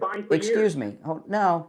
History, for the most part, in America at least, is written by liberal history professors, and it's written most. I thought it was written by the victors, Brian. Are you lying now, saying it's written by liberal history professors? Liberal history professors write the history books for the most part. Oh, are they the victors? Are they the victors, Brian? Say it. The victor. I don't know what that means. I mean, I know what you're trying to. I know what you're trying to say. Victors write history. That's a phrase that people use. No. Learn the saying. No, liberal college professors write most of the history. They have to publish to be tenured and all that, and they write it from our history. So most of our history, is written from a negative perspective about our great country. And the president's right about that. It's written from an honest perspective, Brian. You can lie about it, but it's written from an honest perspective. The whole country is not about slavery. The United States didn't start slavery in the New World. We ended it. That you can't undermine. That we didn't start. We ended it. We sure used it to build our infrastructure and build our country, though, did not we? No. Did we not? Nope. No, we didn't. Are you lying now, Brian? No. So you went from being a history professor, like you told the other guy, right? You said you have a bachelor's, but now you're lying about history in general. No. You're saying that we did not use slavery to bring up slavery our is or Jim Crow? Cotton did not. Use either of those to uplift. Cotton did not build this country. Cotton did not build this country. The great wagon trains, Lewis and Clark, people like that did. History does. That's the thing, Brian. History does not care about your opinion. History does not care about what you think or what you feel. People like you write the. See, you are what I'm talking about. What you on the left write the history. Brian, you can't even go into a peer-reviewed study because you'd flip out because everyone would be against you. Yeah, because they're liberal jerks. All right. You don't care about facts, Brian. You don't. You care about bias. Well, here's a fact. It's time for a break, but I appreciate the call. You're a faggot. Okay, there you go. Boom. I mean, what am I supposed to do? Oh, my goodness. That's the type of attitude that writes the history books. Let me talk about Dr. Appleton. in his laser wave pain treatment as we await. I don't know. Do you have to dump that, Mike? I don't know. If you're in pain, why? You know why you're in pain? Because you haven't gone to see Dr. Philip Appleton and taken advantage of his laser wave pain treatment. The first time he rid me of pain was 3 years ago in my right knee that I'd suffered from for over 30 years of pain with. He rid me of pain. Here we are 3 years later, the pain has not returned. In fact, in all of the 7 instances that Dr. Appleton has rid me of pain with the laser wave pain treatment, the pain has never returned because the laser treatment repairs the damage in your body that's causing the pain. The pain is a signal that something's broken, and the laser treatment repairs that damage. There's no drugs, no shots, no surgery, no downtime. Not only is the laser treatment 100% painless, you don't even feel it when it's happening, and Dr. Appleton himself performs all the laser treatments. Also, appointments are not necessary. Walk-ins are welcome even on Saturdays. Give Dr. Appleton a call right now and say bye-bye to your pain. 954-973-0710. 954-973-0710. That's 954-973-0710. And online, AppletonCairo.com. We'll be right back.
We'll be back in less than 2 minutes, guys. Welcome, everyone. Yeah, I'm supposed to wear headphones, but I have to wear them at the radio station, and I have to wear them when I play audio sound bites, but I don't have to wear them for calls here at this studio. So, and I remember when Steve took me out to dinner with Bob Grant years ago, but he was so deaf. I was sitting next to him, like his ear was as close, and I had to yell like this into his ear for him to hear me, you know? And then over the years, I've lost some hearing, but I always keep the headphones as low as I can, but I'm going headphoneless for as much as I can moving forward. I don't want to lose my hearing. I don't want to have to get an implant like Rush. Less than a minute. And we'll be back. If you're on hold, hang in there. I want to play this audio of Karen Bass when we get back. This is great. And then I'll take some calls. All right, 30 seconds.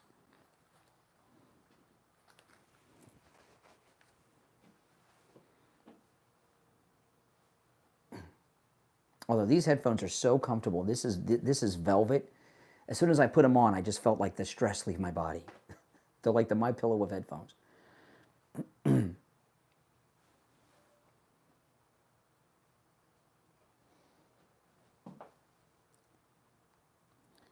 All right, we're back. I'm Brian. It's the Steve Kane Show. If you're on hold, stand by. Karen Bass, the mayor of LA, she had a press conference yesterday, and she was wearing blue jeans for some reason. And she got a question from someone that, well, is not a Karen Bass fan. And the guy was pretty good. Let me share this with you. This was yesterday. Karen Bass, mayor of Los Angeles, with I don't know who this person is, but they asked a great question during the press conference, and she didn't like it.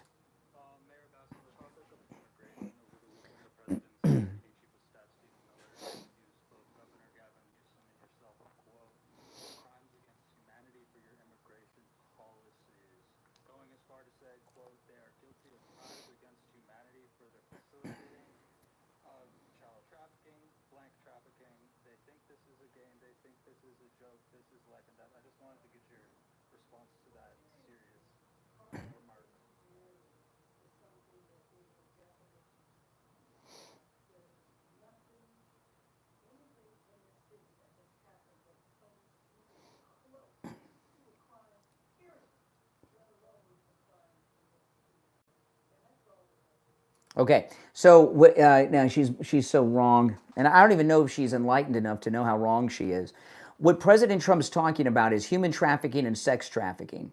Human trafficking, sex trafficking is it's slavery.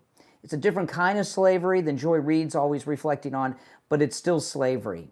Indentured servitude. Sometimes it's sexual slavery, sometimes it's labor slavery, but it's human trafficking is the 21st century slave trade.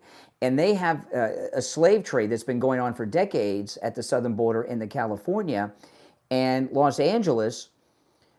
They've become dependent on their slaves from South America. That is a fact. And when Trump is talking about them, Karen Bass and Gavin Newsom being responsible for crimes against humanity, that's what he's referencing. The modern day slave trade that they're crying every day is no longer in effect. All right, let's go back to the phones. You're on the air. What's your name? Where are you calling from? Yeah, this is Dean from Martin County. Hey, Dave, what's up? Hey, man, I've been listening to all these low-key millennial males calling you. Yeah. It's just a riot. I mean, these guys are softer than melted butter. Mm-hmm. And their history is so far off. The slave traders from Africa, which were what color? Black, sold slaves and are still doing that today. Yep. And another thing, these guys think that the slaves built America. No, the American Revolution came after we abolished slavery, and slaves were used as mostly labor in the field. There wasn't a lot of engineering, inventions and stuff by slaves, for cars and bridges and things like that. That wasn't slavery that built America. No, I mean, it's a terrible thing that the Democrats, fought to maintain. Yeah, exactly. But the thing about it is, like there's a great book series it's one of my favorite. My wife just bought the series. It's a great book. We read it to my daughter when she was a little girl, and they're kids' books, but they're so good. The book, the Little House on the Prairie books from Laura Ingalls Wilder, that's what built America, right? Frontiersmen, settlers, farmers, immigrants. Slavery was a part of it, but nowhere near as big of a part as they want you to believe. And there's this alt history. I'll give you an example. There's this alt Afrocentric racist history that tells you that Thomas Edison didn't invent the incandescent light bulb, that his janitor, while he was sweeping, found something on the floor that he was sweeping up that was the filament that made the light bulb work. Oh my God. You think I'm kidding? I didn't make that up. I did not make that up. I'm telling you, that's the kind of crap they teach people. These guys are so warped. I mean, it's like... It's racism. I mean, what would they be doing if Trump... I mean, honestly, it's just... Trump is actually... I've been looking at all the things he's went through. Trump is 10x or 1,000x better than Reagan. There's no way Reagan would have went through the assault, the jail time, the criminal... BS lawfare, he would have never made it through that stuff. No. Trump's a strong man. That's right. Reagan would have never survived that. He's a attack. superhero. So, He's not a mortal man, Donald Trump. We can look back, and he's in the top 5 or even higher. You know, thank God we have the guys that wrote the Constitution. But Trump's right up there with those guys as far as the true American patriot that's going to keep this country alive. That's right. That's right. All right. Appreciate the call from Martin County. Good points. All right, let's go. You're on the air. What's your name? Where are you calling from? Good morning, Conservative Doug. Oh, hey, Doug. I got to tell you, Brian, I don't know how you do it. Every day you got to put up with these liberals that call in, and you stay calm. And I'd be on some tranquilizer if I had to deal with them every day. But you do a great job. You got a special talent. Anyway, when Jarvis Reed says that we have to call Elvis the king, he's only was the king because he made rock and roll what it is today. Mainstream. They sell millions and millions of records, so of course he's the king. You know, Elvis Presley, who died due to his his drug addictions, but and his food addictions and everything else. But it's unfortunate that he never had the opportunity to write his story. I'd like to know what he did. There's very few people that have originated something, but they take something and make it big. And whatever led to him doing the swinging of the hips is what made rock and roll mainstream. And what he did was absolutely amazing in the music industry. Just like Charlie Chaplin didn't invent comedy or movies, but he made them more popular than they ever were before because he did things in a new way with the Tramp and all that stuff. There's very few people that have invented something. Like even the people that she credits with inventing rock and roll, they didn't invent music, right? Yeah, that's right. That's for sure. Yeah, but, I mean, what is Les Paul's role in the history of rock and roll? What is his significance? Does Les Paul get the credit that he deserves? What would rock and roll be today if it were not for Les Paul, as an example? That's for sure. They're the number one guitar in the world for sure. Yeah. Yeah. Something. I came like 5 minutes too late. I would have met Elvis Presley at RCA Records. And it was I would have loved to be able to meet him, and that would have been cool. My mother saw him in concert once, in the in jumpsuit phase, because I remember she told me that she had binoculars, right, and she could see the light, and he was wearing like spandex under the jumpsuit. She said she could see like he had pants on under the white jumpsuit. Yeah. I don't know. I saw him at Madison Square Garden. It was unbelievable how he came out, and I've never seen. I've been in a million concerts.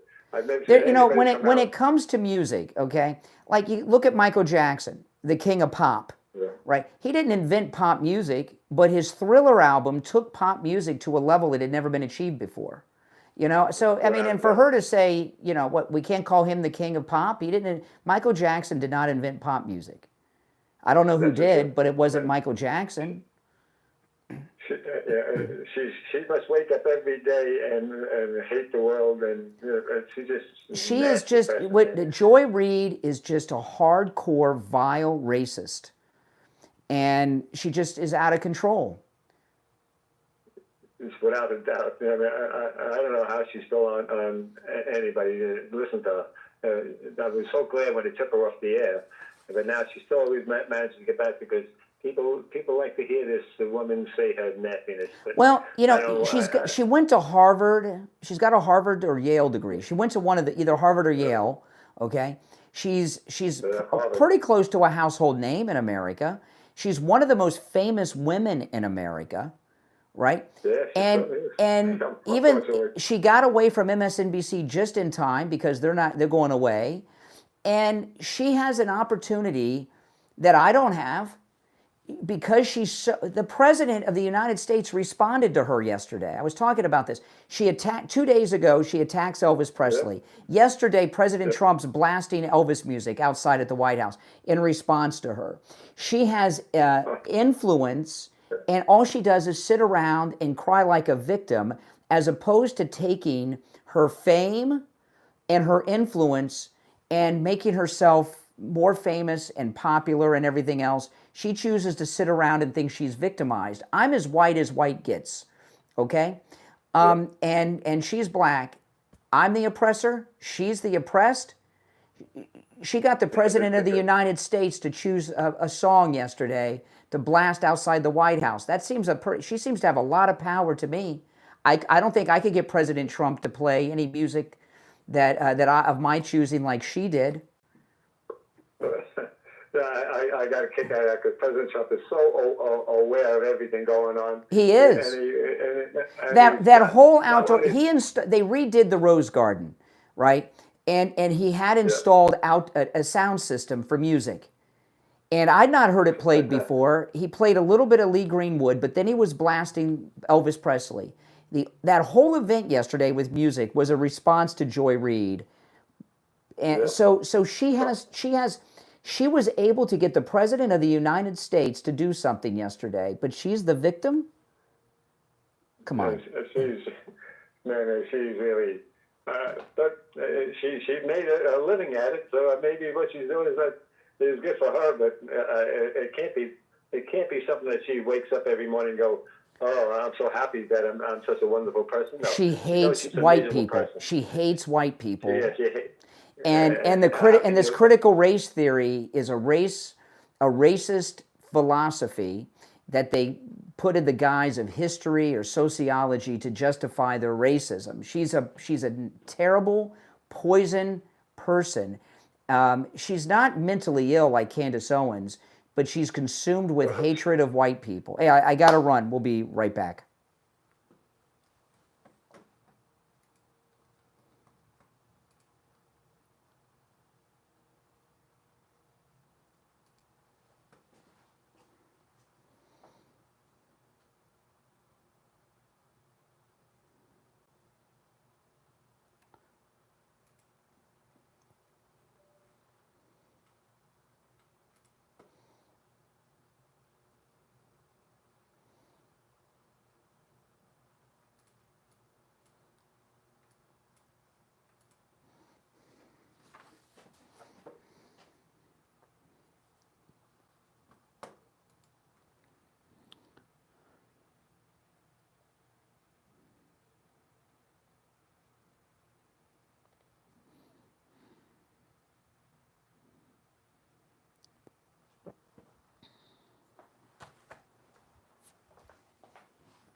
All right, we're back. I'm Brian. You're listening to the Steve Kane Show, Florida's longest running radio show. I have taken a couple of breaks late in this hour. I went long for these liberal callers. So this will be a short segment so I can get us back on track. My apologies in advance. All right, let's take a call or two, and I do have a lot of stories to cover. You're on the air. What's your name? Where are you calling from? Speak up. You're off the phone a little bit, Renee. Renee from Harlem. Hey, Renee. So, the thing to know is that Elvis Presley he wasn't the king. You know, you try to make a comparison between being a king and being the inventor.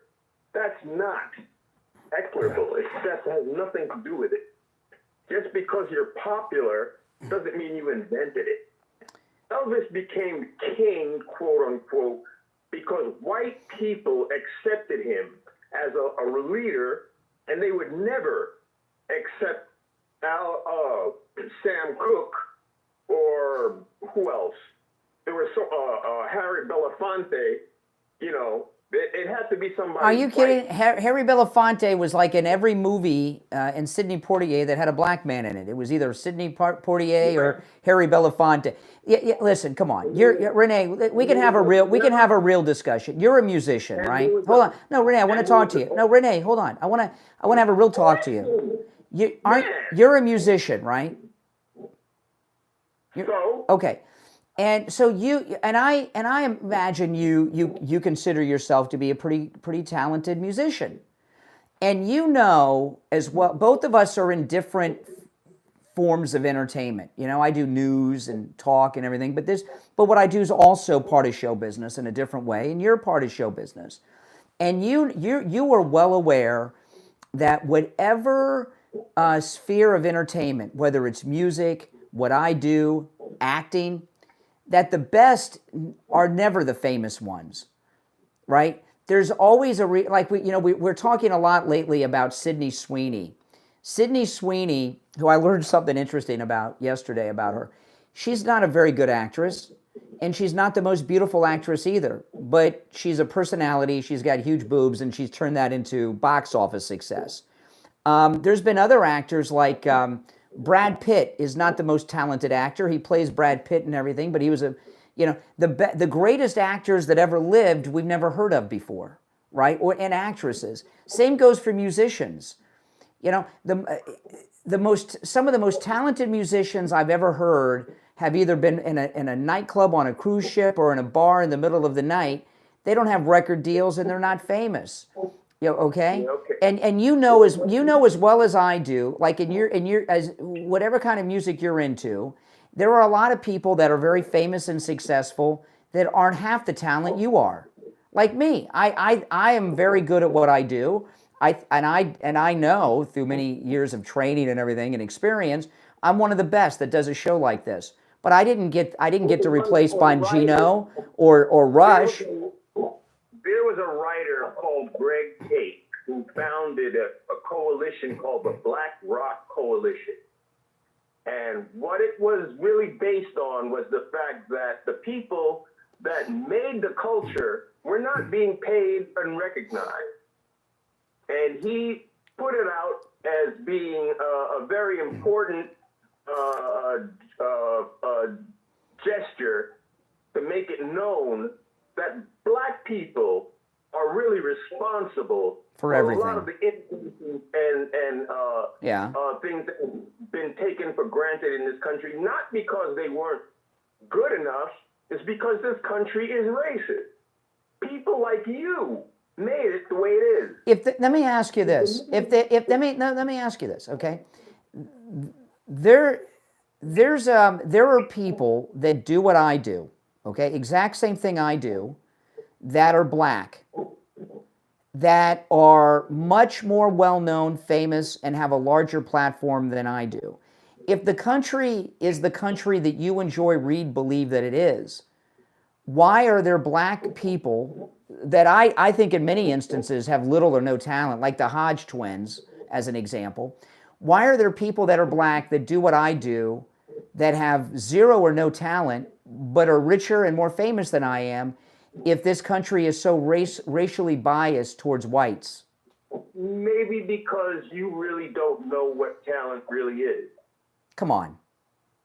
You've been listening to me every day for years, and I'm not. I'm just trying to use. There's another guy right here in my own town, who's. Hold on a second. There are people, like there's a guy in my own town who's very good. His name's Barry Cunningham. He's a nationally known guy who does what I do, but he's pretty well known, and he's wealthy. He's black conservative. Right? Why is he richer than I am? He's right wing, right? Yeah, he's conservative. Right. Okay. Well, because this is a racist country, man. But I'm telling you, I just gave you two black people. Hold on a second. The Hodge twins and Barry Cunningham. Excuse me. No. Hold on. I'm gonna give you. There's three black people I'm naming. The Hodge twins, Barry Cunningham, and Officer Tatum are all black conservatives, and they're more. I know this is hard to believe, and they're more famous than I am, and richer than I am. If it's a racist country, why am I not the famous one? Huh? Man, you don't listen. They're saying what this country wants to hear. If you start spouting that racist claptrap, they like that. No. And that's What I'm telling you is, when it comes to who gets famous and successful, there's a lot of factors. Race isn't one of them. If this was the racist country that you want to believe it is, I'd be one of the most famous people in America. Well, you know what the difference is? People will recognize you right off the bat, especially when you wear that stupid hat. They'll know you're a racist. But Renee, you said that this is a racist country against blacks, and it's a white supremacist country. So why have the white supremacists not elevated me to the fame that Officer Tatum has? Because, that's not my fault. I didn't do it. You got to ask them. See, why aren't they elevating you? You're trying to be as racist as you can. I don't know. No. See, life's not fair, and things are not equal, and there's all kinds of things that factor in. You got to complain. See, here's the thing. Hold on. You're not going to want to hear this, Renee, but I want to share this with you, Renee. Okay? If I were black, I would be one of the top 5 most famous conservative people in America, because I am top tier of what I do. And if you're black, you get elevated. Turn on television. You don't see white people in a commercial anymore, hardly. That's why they're so upset at Sydney Sweeney. You like Jesse Lee? Oh, yeah, he's awesome. You like Jesse Lee Peterson? Yeah, he's a friend of mine, and Steve. Steve and I are friends with Jesse Lee Peterson. Yeah, we know him. He's a good guy. I just talked to him the other day. Like you talked to me. You called his show. You call his show, right? You know he's gay, right? I've heard that. I don't know if it's true. So what? If he is, I don't know. So what? Wow. I guess you have a lot in common. Well, you don't like gays? All right, take care. Appreciate the call. There's all kinds of things that the reality is, it's not the country he wants it to believe. If you are it's like with my daughter. I've always told my daughter, on every form you fill out, put black. Make sure you put black, not biracial, not other, black. If you are black, it's easier for you in this country today. I know it's not politically correct to say, if you are black, it's easier for you in this country today. Why do you think they're so upset at Sydney Sweeney? How dare a white actress get a lead in a TV commercial? How dare she? Look at movies and television shows today out of Hollywood. There's hardly a white person in them. That's just it's the country we're in now. I want to tell you guys about Jupiter Joe Thomas.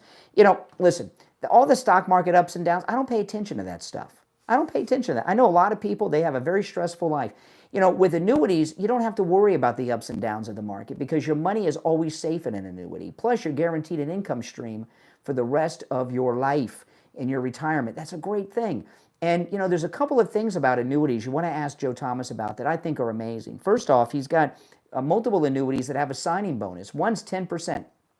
You make 10% off your money before you get back in your car, leaving his office. There's another annuity, you get even a larger bonus. I call it a signing bonus. You get a bonus right there before you leave the office. How long would it take you to earn 10% on your money in the market if everything went perfect, which it never does? A year, year and a half? You'll make 10% on your money right there on day one before you get back to your car. There's also this income doubler due to medical issues. Ask him about that. If you or your spouse have a health issue, disability comes in, that's when life gets really expensive for everyone, retired or not. Your revenue from the annuity will be doubled every month. It's pretty amazing. And there's all kinds of other benefits too. Call Joe Thomas. He's offering free consultations, which you can take advantage of no matter where you're located. If you're local, you can go to his office and do it. But if you're around the country, you can do it over the phone, a no-charge consultation. And Joe Thomas will put together a custom proposal based on that consultation with you that is unique to you and your situation and your goals and your needs. Give him a call, 561-743-0999. 561-743-0999. And online, JupiterJoe.com. We'll be right back.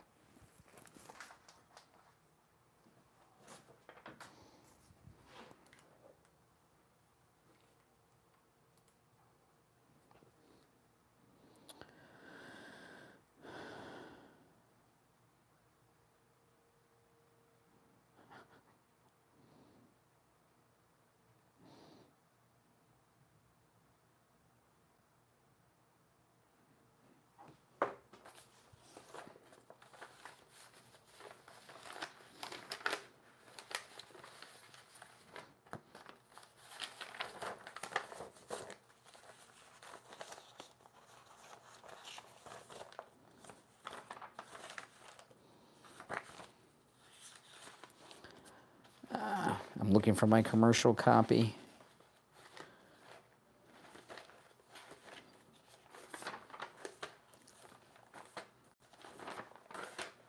Here we go.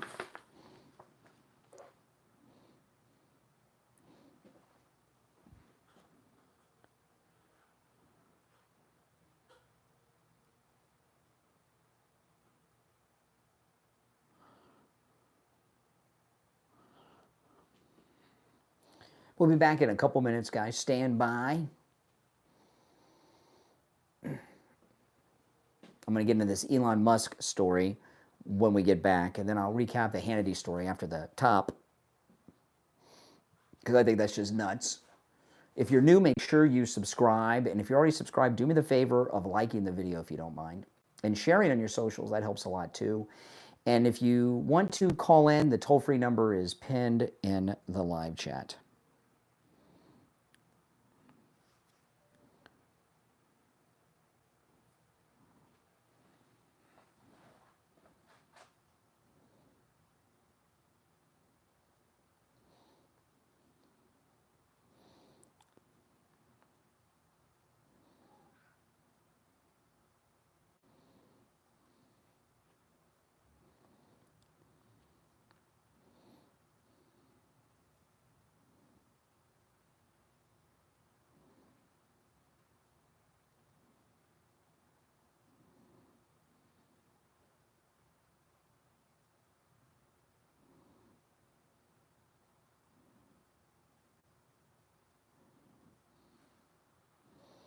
Just over a minute, we'll be back. If you're on hold, hang in there. Welcome, everyone.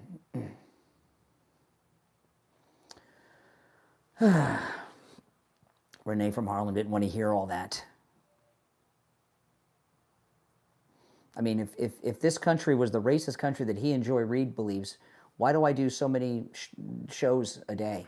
I do at least 2, sometimes 3 or 4, right? I do my podcast. If it was the country that they tell us it is, I would just do 1 show, and that's it. But, you got to work hard to make it.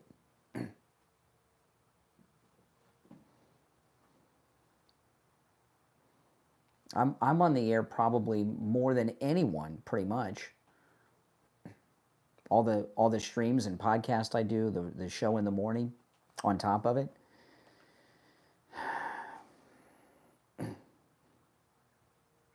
All right, about 30 seconds.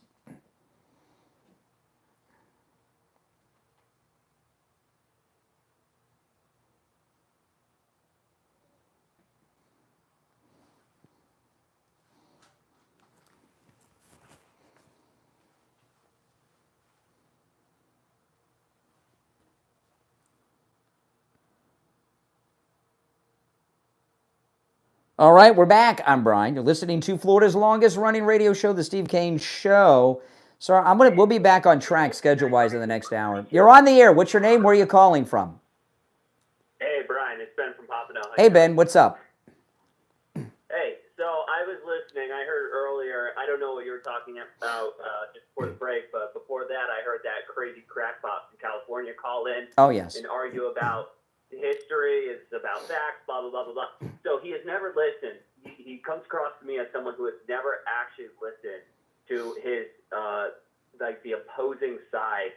He doesn't understand critical race theory, diversity, equity, inclusion, doctrine, and postmodernism is not history.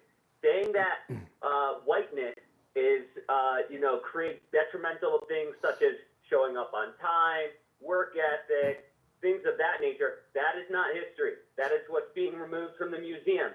The museums, like I went to the Philadelphia Museum. My girlfriend was up there, and we went to the museum at the Liberty Bell. Every single exhibit was identity politics. And it was talking about, the Liberty Bell represents equality for all and the independence. Every single exhibit talked about how gays didn't have equality, blacks didn't have equality, Hispanics didn't have equality, Chinese didn't have equality. The entire subtext of the exhibit was America sucks.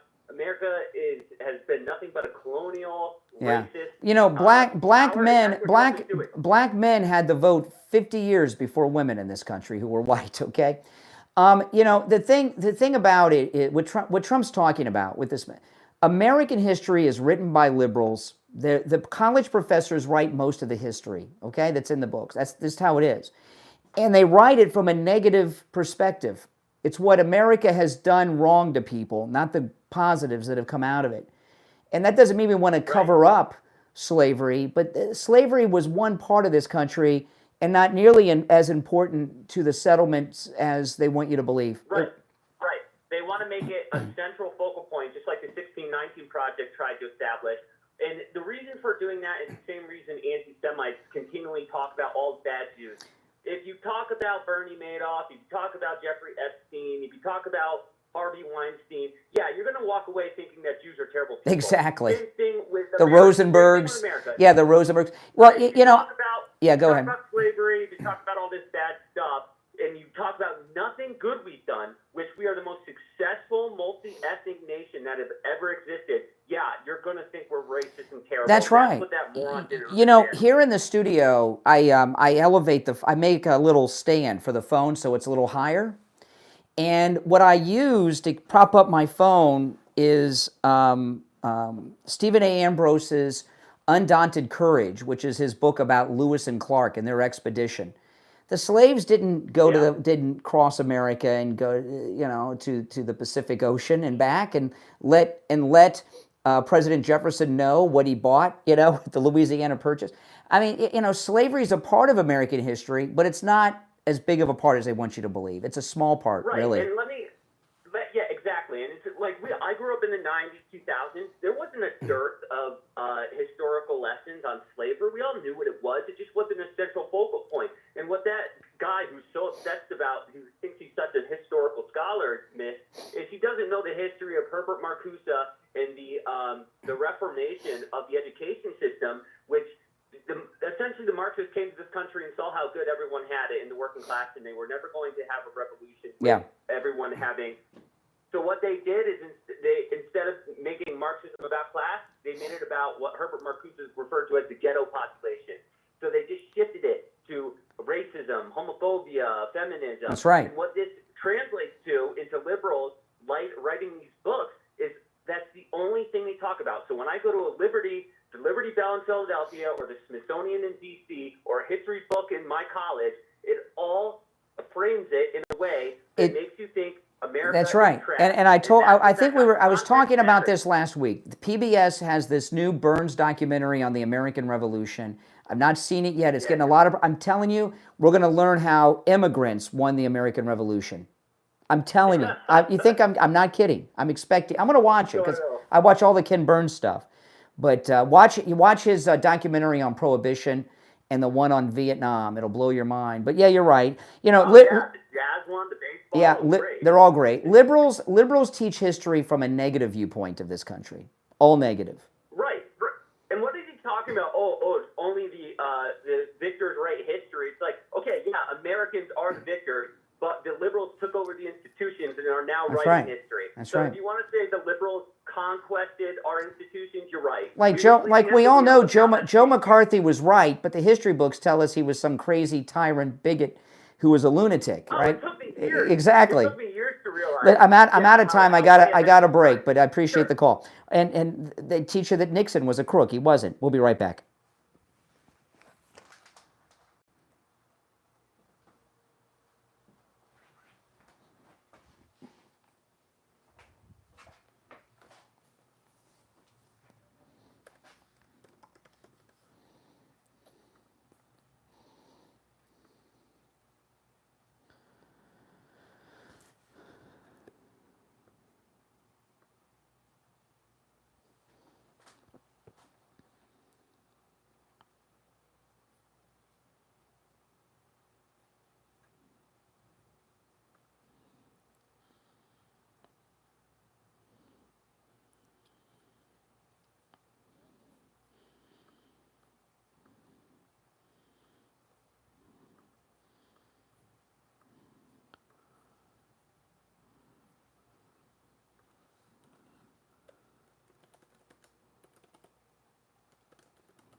All right, if you're on hold, stand by.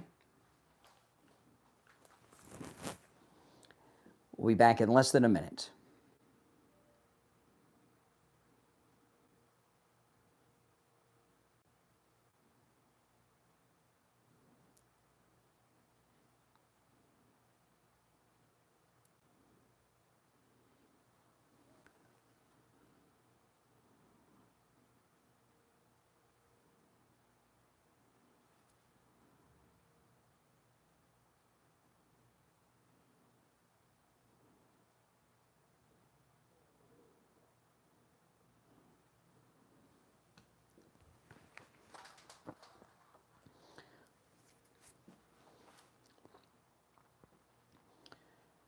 Hour number 3 has begun. My name is Brian Craig. You're listening to the Steve Kane Show, Florida's longest running radio show. I'll take a call or two, and then I've got some other stories I want to cover.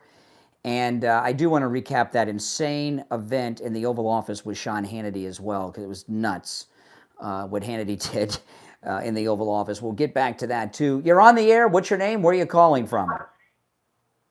Yeah, good morning, Brian. This is Richie. Oh, hey, Richie. What's on your mind? You know, I want to address Renee because enough is enough. And I know he's still listening to the show. You know, he has tendency of blaming people, but he never has a solution for anything. He never takes what would you call that? What I'm trying to say is, if he sees something going wrong in his neighborhood, it's the white guy's fault. There's no solution. Well, you know what? Listen. If those taking it away from Renee and blacks, Jerry Seinfeld, right? You know, the Seinfeld. There was a recurring character in Seinfeld who was Jerry's uncle. I want to say, was it Louis? What was Jerry Seinfeld's uncle? And he was in a bunch of episodes, and everything was anti-Semitic. They'd go to the store and wait in line 5 minutes. Oh, they're anti-Semitic. You know, and there and it was a running gag in Seinfeld in many episodes. I want to say Uncle Louie, but if that's not his name, guys, let me know. There's a lot of, you know, Renee is Uncle Leo, yeah, in Seinfeld. Go watch the Uncle Leo episodes of Seinfeld, and you'll understand. Renee is a guy who doesn't have the success that he thinks he's entitled to. So as opposed to saying I'm a mediocre talent, or I'm just lazy and don't want to leave my place in Harlem and go out into the world, it's because I'm black. Well, if you're black and you can't make it in Harlem as a musician, you must really suck. Because isn't that supposed to be the heart of black music is Harlem? And Uncle Leo, and you know, it's enough. Yeah, I'd like to ask him a question. If he ever calls you back, which he'll probably call you back tomorrow. Renee, why is it that every major big city in this country, except for maybe Portland, because it's Antifa and there are a lot of whites in there, all of the inner city shootings and problems like Chicago, New York, Detroit, Baltimore, Washington, D.C., thank you, President Trump, for stopping it. They're killing each other in the streets, the teenagers. They're all packing weapons, and it's just disgusting. And Renee is going to blame the white guy for this. Yeah. Why don't you take the responsibility? And that's the word that I wanted to say. Take the responsibility for your own actions as a race. There are a lot of black people that can't stand living like this. And then when they try to get out of it, they're called Uncle Toms. They have to change the culture. The black culture that Renee is talking about is so wonderful. Well, you know, the thing with Renee, you know, Richie, Renee's like Joy Reid. He hates white people, you know, and he just they you know, they hide. But you know, Joy Reid hates white people. Do you know that I'm a very famous person, Brian? I don't really brag. I never got anywhere in my life because there was one bus driver that did a lot better than me. Okay, and that was Ralph Cramden. And I've been, not for nothing, everybody through my whole time driving a bus, you say, oh, you're Ralph Cramden. I mean, you know. No, you're a lot of people don't, you know, listen, when you're in South Florida, so I have met really famous people that listen to this show. And, absolutely. And I mean, really famous people. And there was, I did a personal appearance once, and someone from one of the most famous musical groups in history came to meet me and Steve, and I said I should be coming to see you. I couldn't believe, but Richie the bus driver is he's very well known and very famous. Richie the bus driver is the bus driver who called the police on Rosa Parks. A lot of people don't know that, but he's very well. He's got a place in the history books. Yeah, you know, talk about that. You know, you talk about how we bent over backwards to treat black people in this country, and it's not racist. Rosa Parks' birthday, they literally took pictures of her and put them on the seat in the bus. Nobody considered that seat, even if it was an old lady. Well, let me tell you. Okay, I brought up Rosa Parks. By the way, the whole story was true except the Richie part. You guys, you may have noticed if you're a regular listener, I reference Rosa Parks a lot, and it's because I got a lot of respect for Rosa Parks. I mean, I idolize her. But Rosa Parks in her later years, you know, she got mugged in front of her house by 2 black youth. You know, and I'm thinking, first off, everybody on the street had to know who lived there, that it was the great Rosa Parks. And when she got robbed by these 2 youth, it didn't even hardly make the news. You know, I mean, what's going on in D.C. is in spite of the liberal opposition. You know, the people that are complaining about the federal intervention in D.C., I don't hear the local black residents complain. I see a bunch of white liberals complaining. Did you see what happened in Boynton Beach on the news? You had to have seen that. Which story? When they had that, it was about 3 weeks ago. It was in July where they had. It was a Saturday. In other words, it was a community of black ministers that were trying to throw the thugs out. Let's get our streets back. And all of a sudden, they jumped out of cars and started spraying bullets all over the place. No, I didn't see that. And it was on. It's on YouTube. Did you know Governor DeSantis? You mentioned Boynton Beach. I'm glad there's something else going on in Boynton Beach. Governor DeSantis, I'm so mad at him for betraying us, for betraying President Trump and MAGA, because he is such a great Republican governor. He's great. In Boynton Beach, they have painted a gay rainbow mural in the middle of the street at a intersection. And that it's in that historic area that looks like Las Olas Boulevard in Boynton Beach. You know what I'm talking about? Yeah, You know? I know. And the state of Florida has a law against that, and they got 2 other cities to remove it. One of them was West Palm Beach, and they told this. And Governor DeSantis's Department of Transportation has said, if you don't remove it, we're going to remove it and send a bill to the city for doing it. And you know, we've got such a great governor in Ron DeSantis, and he has that one screw up. And it's a big screw up because, you know, can we trust him to be president? I don't know. I wish he would correct it. He's going to be the vice president. You watch. He might to not want to take second fiddle. He's going to be the vice president candidate. Watch. He's got to go to President Trump and beg for forgiveness. Be like Johnny Fontaine in The Godfather. Kiss the ring, please, Godfather, please forgive. You know, he's got it. Wait, Sean Hannity, you brought up. I got to say this to you. You brought up Sean Hannity being an egomaniac. I'm going to say something. There are times, you know, maybe Judge Janine was taken back by that. You think that was a terrible thing. But you know how I know he's not all these terrible things and the crazy person and all that? Because he's very close to President Trump and he's trusted by President Trump. And I trust President Trump's opinion on character. He loves Sean. And the fact of the matter is he loves Janine too. Maybe this was an internal friction between the two of them at the time. Well, okay, let me share this with the. I shared this earlier in the show, but since you mentioned, let me bring it up now while you're on the line. Judge Janine's in a court case, okay, and there's been some discovery, and part of the discovery was her text messages, and the Washington Post printed a text message that Judge Janine wrote. October 27th, 2020. She texted to a friend about what happened in the Oval Office that day. She was in the Oval Office with President Trump on his first term. This article, this was written about in the Washington Post, and it's this version I'm reading is in Mediaite, okay?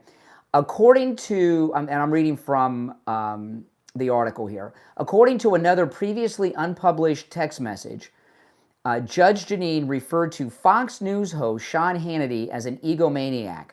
Recalling an Oval Office meeting with Trump, Judge Janine wrote in an October 27, 2020 text message to a friend this: Hannity stormed in to the Oval Office like he owns the place, throws his papers on the president's desk and says, "You don't mind if I use your private bathroom?"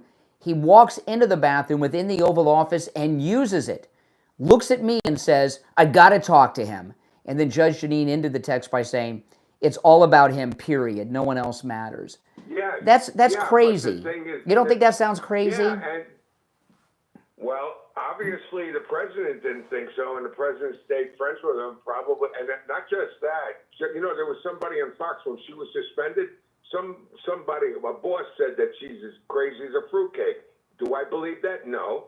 They said that, so I mean, these things are said. You know that she was called crazy because Adam Schiff brought that up. Come on. I believe this happened. It's possible that President Trump is just using his influence and knows that he's a jerk. Maybe. Or maybe he thinks he's a wonderful person. Maybe he does. 100%. Maybe he does. Yeah, who knows? We don't know, but I know that it didn't look good. What you just read, I agree with you on that. That's nuts. That's but nuts. At the same time, maybe he had something so important to tell him that Trump said, "Thank you, thank you, thank you." You know, sometimes. Oh, that he forgot it. Well, the whole thing, throwing his papers on the desk, like he owns the joint, and then without even getting the okay, using the president's private bathroom in the Oval Office, that was a pathetically insecure man who's an egomaniac, who's completely. If I pulled something like that, or anybody, my wife would have me committed. That's insane behavior. That's an out of control person. That's funny. That's funny. It's true. I'm not kidding. Listen, and as for Barry Cunningham, and he's a black. He's good. He's very good. I know he's very good. He is so excellent, and the fact that his wife is the one that's producing and getting all these guests for him, he gets these guests through his wife.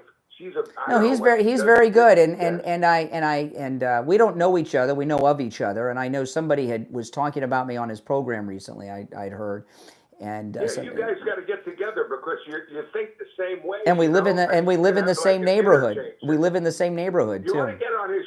You ought to get on his show, and he ought to get on your show as well. Yeah, we should. Yeah, absolutely. I want to be on his show first because I want to. Yeah.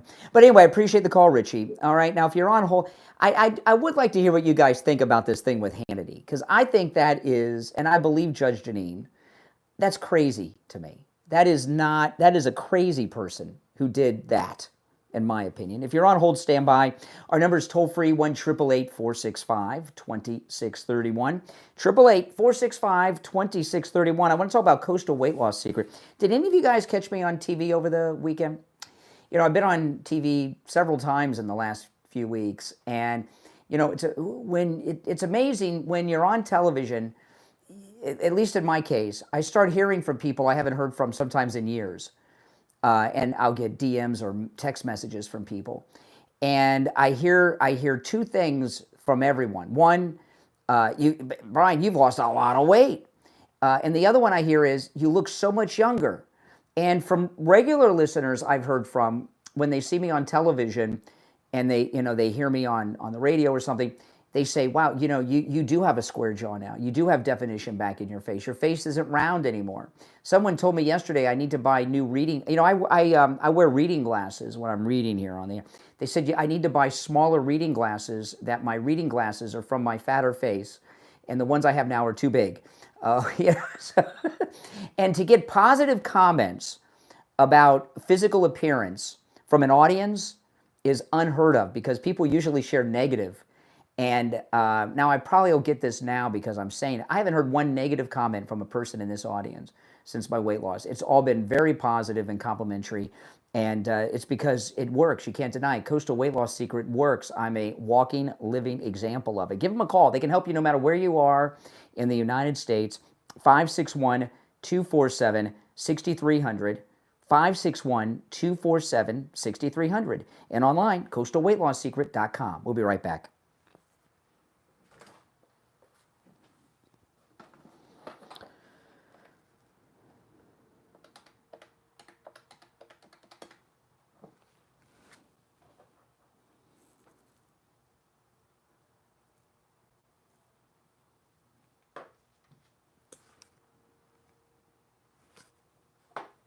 Hey, Barry, hold on.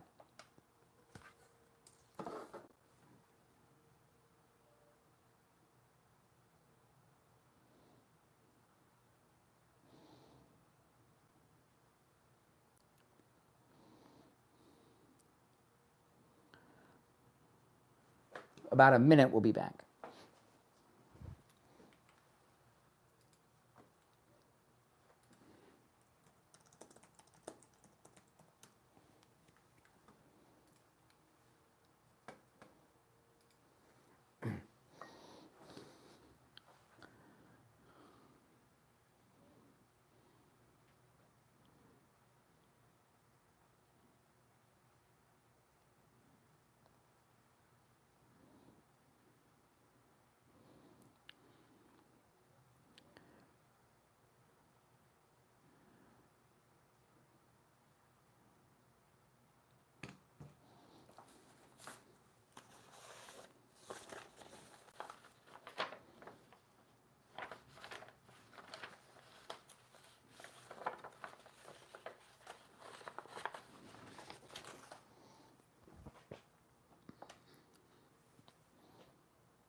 All right, and we are back. I'm Brian. It's time to check in with Attorney Barry Siegel from the Siegel Law Group. Attorney Barry Siegel, good morning. Good morning, Brian. How's it going today? I'm doing great. What do you have for us today?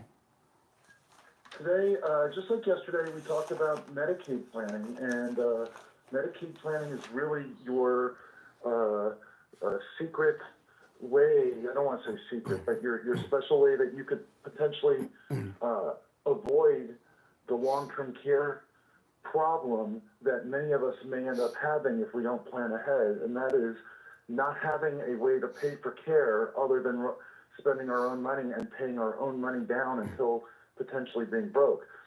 And so one of the things that offer is a free long-term care analysis where we will be able to go over your situation, either you and your spouse, and kind of see where you are, see if there's anything you need to do to get yourself in a position where if you ever do need to qualify, make it so that you can. And the other thing I wanted to point out is we've been doing these Medicaid seminars lately, and we've been getting a great response to those.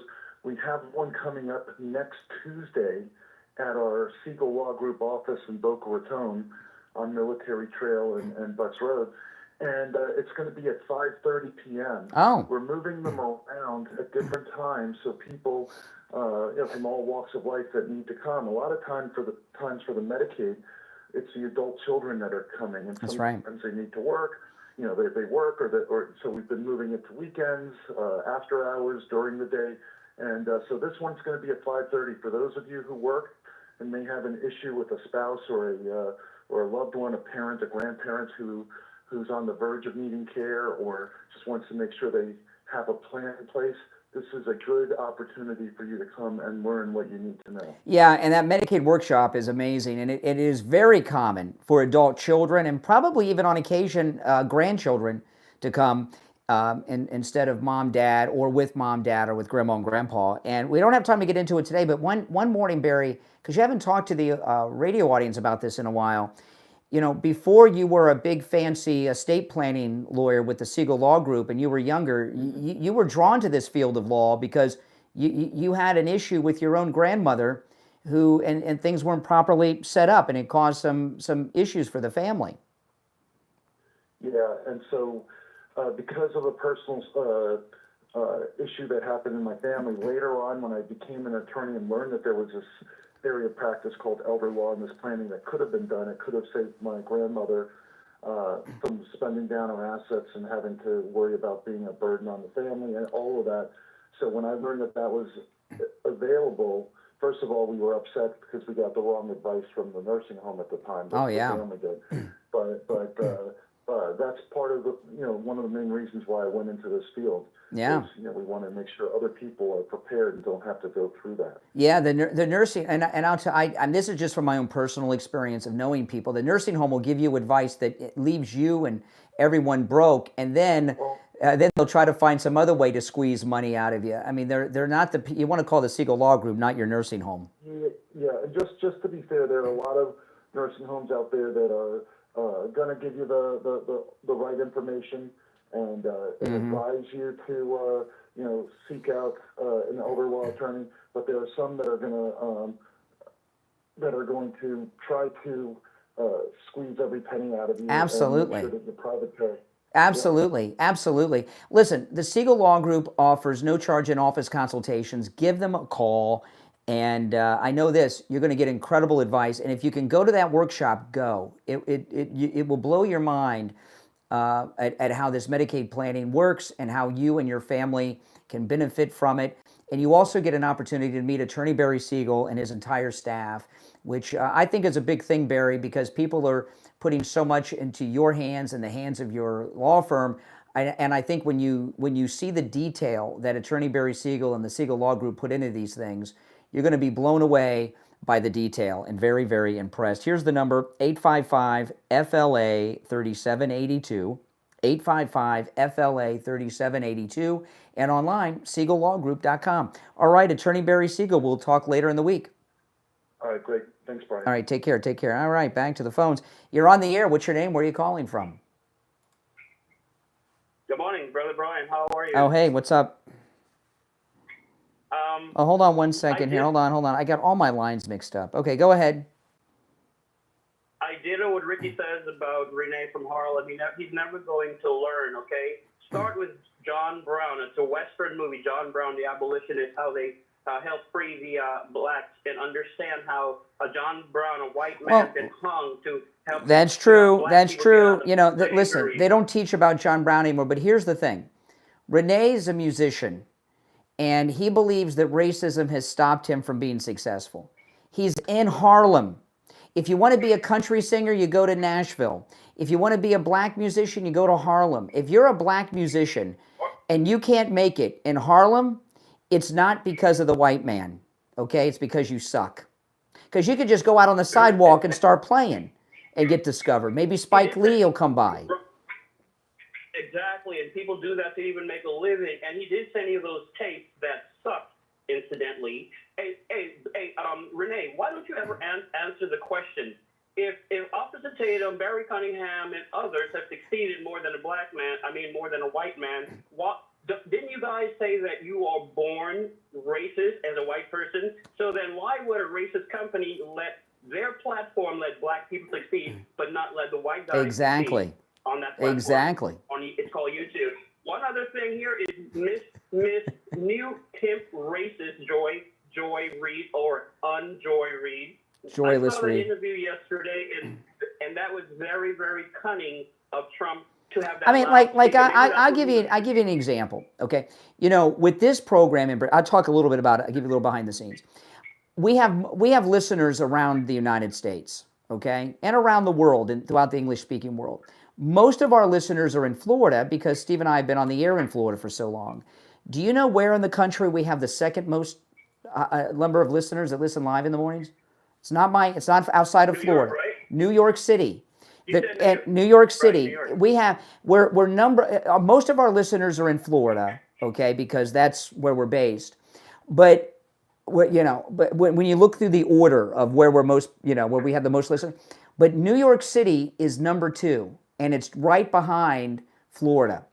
And New York City is the number 1 radio market in America. And for that to be our number 2 city, and it's almost equal to Florida, that when people find this show, they like it and stick with it. So instead of sitting around in some apartment like Renee, blaming the man, what I do is I'm always expanding what I do for my reach because I know we're good. And when people find us, they stay. Renee, if I were Renee and I was a musician trying to make it, I'd be out on the sidewalk in Harlem playing all the time. And somebody would hear me. And if I'm that good, I'm going to get a gig. But he obviously sucks. Perhaps he wasn't accepted at the Apollo and his feelings has been hurt. And Sean Hannity walking into that office, all he has to do, just because he knows Trump for a long time and he thinks he's Trump and he can do something like that, is disrespectful to the office, not the person. He should have said, hey, would you guys mind if I have a moment with Trump? And let Trump give the okay, rather than do it in that way. That's just not normal. And Joy Reid, I was wanting to say she's the new Al Sharpton. So you would say now this incident with Hannity in the Oval Office. Do you agree that's insane? That's crazy what he did. Well, like I said, I believe in his mind. Of course, it's not any. It's no etiquette there. And who does he think he is to go? Why did he have and using the president's private toilet? What the heck? Yeah, he's taking that friendship too far, and Trump, knowing the guy so long and being the good guy that he is, trying to stop wars and all. That's a very minute thing in his daily life. However, it was already in real time. Trump couldn't do anything about that real time. So it goes. Now I don't want to get too graphic about this, but when Hannity used do you think it made him feel more important when he used the president's personal toilet in the Oval Office? He thinks he got it like that, and that shows arrogance. Even if he wasn't aware of himself, that shows arrogance. It does. And disrespect and craziness. All right, take care. Appreciate the call. It was totally, to me, it's insane. Oh man. Hold on a second here. I got so behind on the breaks in the first hour. Let me before we break. Let me see where I have to go here spot wise. Okay, we're fine. We'll take our break and be right back. If you're on hold, stand by, guys.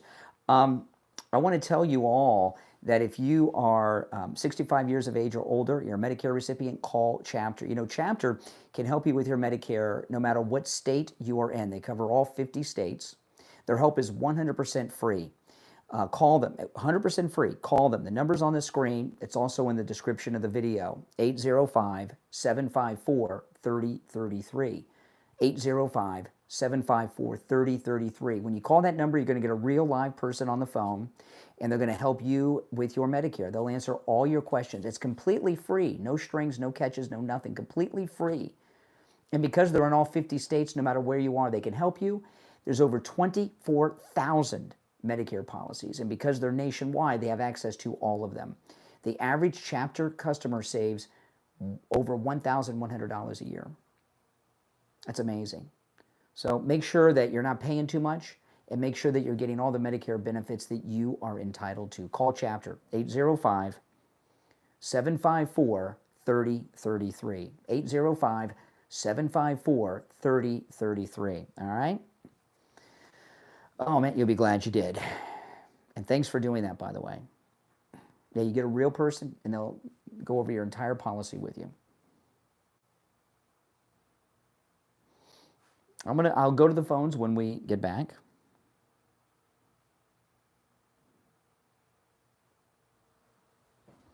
We'll be back in just a couple minutes.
If you're on hold, hang in there.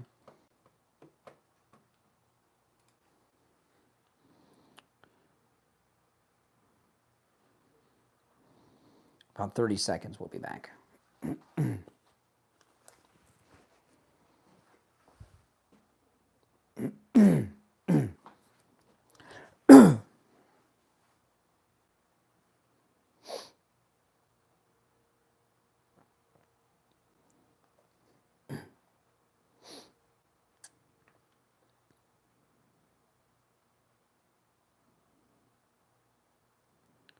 Welcome back, everyone. I'm Brian. And, of course, you're listening to The Steve Kane Show, Florida's longest-running radio show. All right, let's go back to our phones. You're on the air. What's your name? Where are you calling from? You're on the air. What's your name? Where are you calling from? Hello? Yeah, what's up? You called me. What's on your mind? Yeah. Man, I've been listening to you loud all morning. You just like Trump. Both of y'all just lie. Oh, thank you. I appreciate that. I'm just like Trump. That's awesome. Yeah. What a compliment. You started out lying big time, you know? Right. And you've been lying about slavery. Everything you said was a lie. Well, pick the biggest lie I've told today and share the biggest lie I've told today, and we'll talk about it. How about that? Okay. But you talked about slavery. We came here in chains, man. What? So how we came here in chains? In chains? You came here in chains? What were you want to? I said, black man. The black man came here in chains. The black man. And it's been, but you didn't. And every man that tried to free the slaves got killed. Okay. Everyone. Okay, now let's slow down. Slow down. Martin Luther King. Yeah. Let's slow down for a second. You and me, the two of us, right? We were both born in a post-slavery period. Which of us do you believe has benefited from slavery in America the most? You or me? Oh, black people been enslaved. They've been No. You're not in chains now. You're not calling me from the county jail. You're a free man, right? Slavery. Right. I'm asking about you and me in 2025. Which one of us benefited from slavery more? You're free. You're not in bondage. But I may not be. You're free. Be in chains now. But I'm still see, you're avoiding the white man. You're avoiding the question because you know. The black man went for a job. Yeah. The white man will get it. Really? Not the black. Really?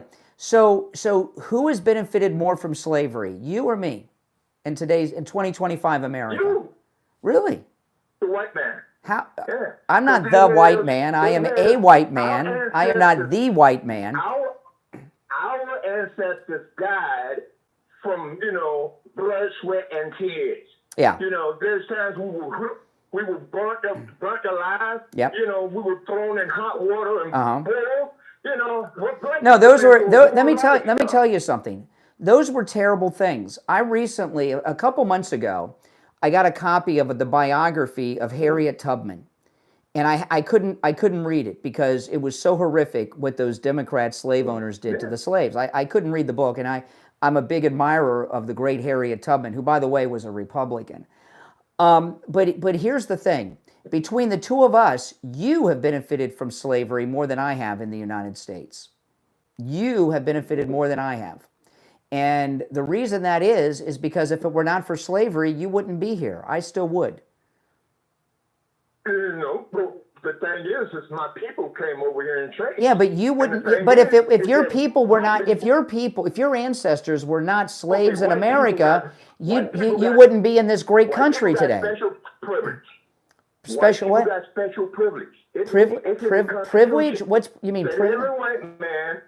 If you look up the Constitution, it talks about every white man having special privilege. Special privilege. Black people, we didn't get special. What? Okay. Hold on a second. Okay, so I'm talking about 2025. That's the year we live in right now, right?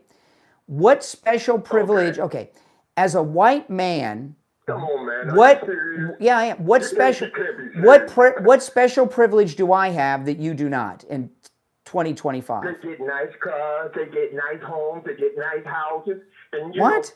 You can't get a nice car or a nice house? Right, people, and you know what? When white people see a man with a nice car, he look at him and frown up. Wait a second. No. I didn't ask you. Hold on a second. Okay, let me ask the question in a different way.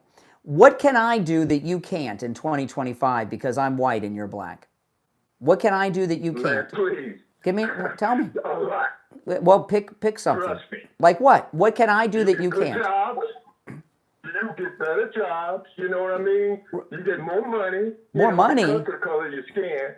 Yeah, I think I'm going for the same job, and they will pay you more because you're white. Really? You know what I'm saying? Really? And pay me less because I'm black. So I make more money. I make more money than black people that do what I do? Because of the color of your skin. No, I'm asking you. You think that I make more money than black people? I was talking earlier. Okay, earlier I was talking about Barry Cunningham. He's a black conservative commentator. He's like me, but he's black. He's a millionaire many times over. Okay. I'm nowhere near as rich as he is. Why is he wealthier than me if I'm... You're picking out one black man, Yeah. that they allow to succeed. That they allow? Because the thing is, if they didn't like him, they wouldn't allow him to succeed because of the color of his skin. But the thing is that race What about Don Lemon? Don Lemon from CNN, when they fired him at CNN, they gave him You know he's mixed. He's a multi-millionaire. He's a multi-millionaire. He's worth millions of dollars. You know he's mixed, right? Oh, so that's why he's rich? A lot of people. Joy, well, yeah, you know, Joy Reid's a millionaire. Joy Reid's a millionaire. Excuse me, Joy Reid is a millionaire. White people had Joy Reid's a millionaire. Black kids that were mixed, they gave favors. Okay. What about Joy Reid? What about Joy Reid? Well, she's they don't like her. She's a millionaire. They don't like her at all. She's a millionaire. They don't like her at all. But she's a millionaire. She's a millionaire. Yeah, what about Michelle Obama? Michelle Obama's a millionaire. So why you're just picking out 5 people, out of a whole nation? You say that white people have more money than black people, and I'm telling you, there's a lot of rich black people. Look at P. Diddy. Yeah, but the thing is, a lot of them got it through rapping. A lot of them got it through certain things that they were doing. Yeah. Because what? See, I got news for you. I got news for you. You're not a loser because you're black. You're just a bum. No. That doesn't make me a bum because I'm black. No, I didn't say because you're black. I said you're a loser, and it has nothing to do with you being black. You just as opposed to you saying to yourself, I'm not successful because I'm a bum. You want to say it's racism. Listen, Trump is racist. Okay. Trump don't No. You are racist. You are racist. You are racist. Oh, you got white friends. Okay. Oh, you got white friends. Okay. Well, that settles it. Oh my goodness. You're on the air. I doubt he has any friends. You're on the air. What's your name? Where are you calling from? Good morning, Brian. It's JJ from Mass. Hey, JJ. A lot of delusion, liberal professors' yes. results being shown today. Absolutely. Outrage syndrome. I mean, look, this to me is sort of it's just a continuation of communism, Democrat Party, into the history, into our school systems. And we create people like you create a Kamala. By the way, a friend of mine just texted me that Stephen A. Smith is worth $100 million. I'm in shock. I think holy smokes. People would classify that as successful. But it is, everything yes. about them, they lie. I mean, Kamala lies about being black. Pocahontas lies about being an Indian. Pelosi cheats with the stock trading. Adam Schiff cheats on the mortgages. We've got the auto pen Decepticon. These icons, Joey Big Toe. We've got these icons of virtue. They teach this false history as a strategy for division and chaos, because that's the only way they get ahead is by getting when somebody like Renee or this last caller bump into somebody like you or somebody like me. It's like a hot and the cold front. It's the lie coming into meets the truth, and that's what they want. That's what the Democrats and the communists. That's what they need. Now, I mean, I look at like music. I was a trumpet player. I had a record label, several production companies. I know music better than most people. Okay, certainly, just because I did it, I was there, boots on the ground. And blacks didn't invent music, whites didn't invent music. God invented music. Okay, through everyone. It happened everywhere. There are. You look at the archaeology. Well, okay, so you got a music background. So Renee from Harlem, who's a musician, blames the white man for not being a successful black musician in Harlem. I mean, if there's someone who's a talented musician of any kind who's black, if they go out on the street and start doing street performances and put it up on YouTube, they'll be famous and rich at some point, right? If they're talented. Yes, it's hard work, and well, there you go. You got to have talent and hard work. Sometimes the overnight success happens, but it's 14 or 15 or 20 years later after you've been. Yeah. The overnight success doesn't happen. It happens after 10 or 20 Believe years. me, I know that. You don't think I know that? For the most part. Believe me, I know that. But you've got, yes, I got you.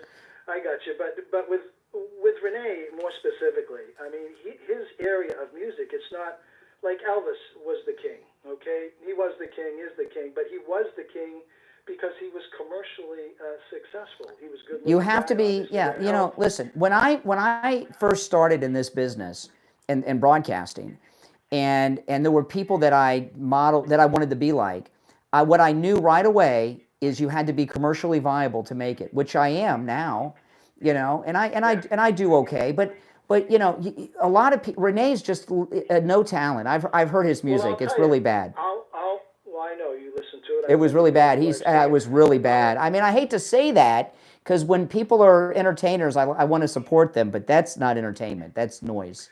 Well, I look at Renee a little differently. I think he is I think he's a very good musician, but he's basically in a non-viable commercial area. Yes. This improv, and he's not a very likable guy. I mean, maybe he's different when he's, he went to try to get a deal from, I remember him talking about this, and he didn't get the deal. And he didn't get the deal, not because he's not talented, because I do believe, I've listened to his music, but my musical tastes go from like Vladimir Horowitz, the #1 pianist of all Really? time. Tell me about, maybe I got him wrong. Tell me about Renee from Harlem's music, because you say it's good. I'll retract what I said. It's improv. It's the Afro. I mean, like, listen, Brian, like you, I'll give you an example for you specifically. Ozzy Osbourne just passed away. That's right.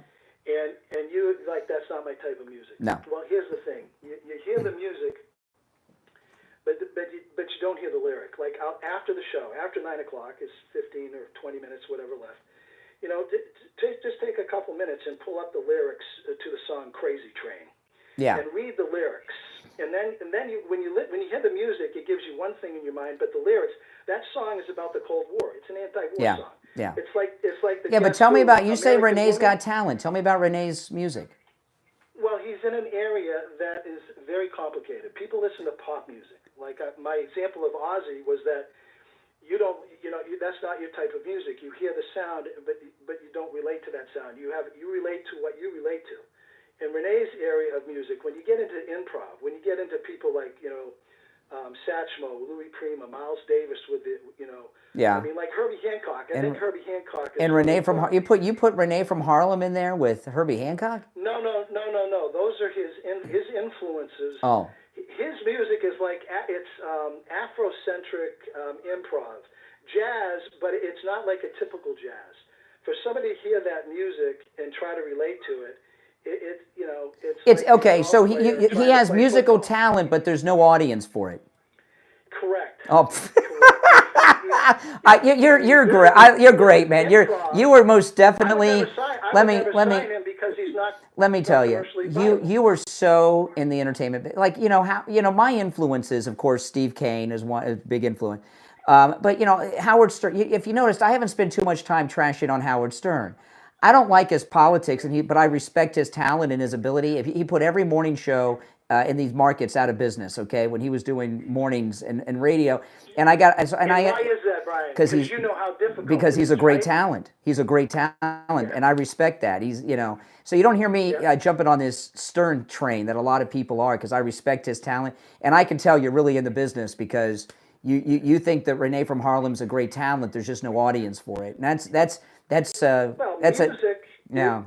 I'm late for the break. I am so late for the break. Okay. And speaking of commercially viable, we'll be right back.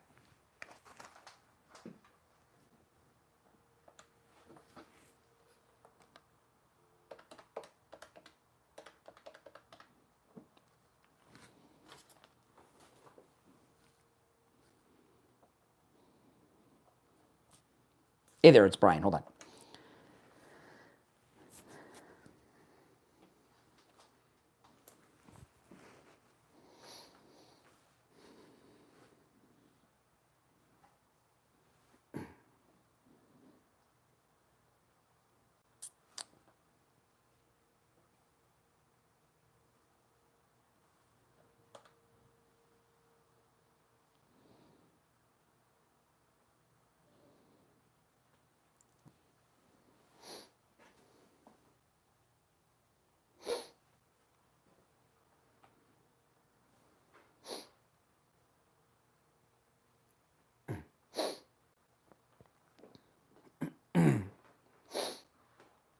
We got about 30 seconds, guys.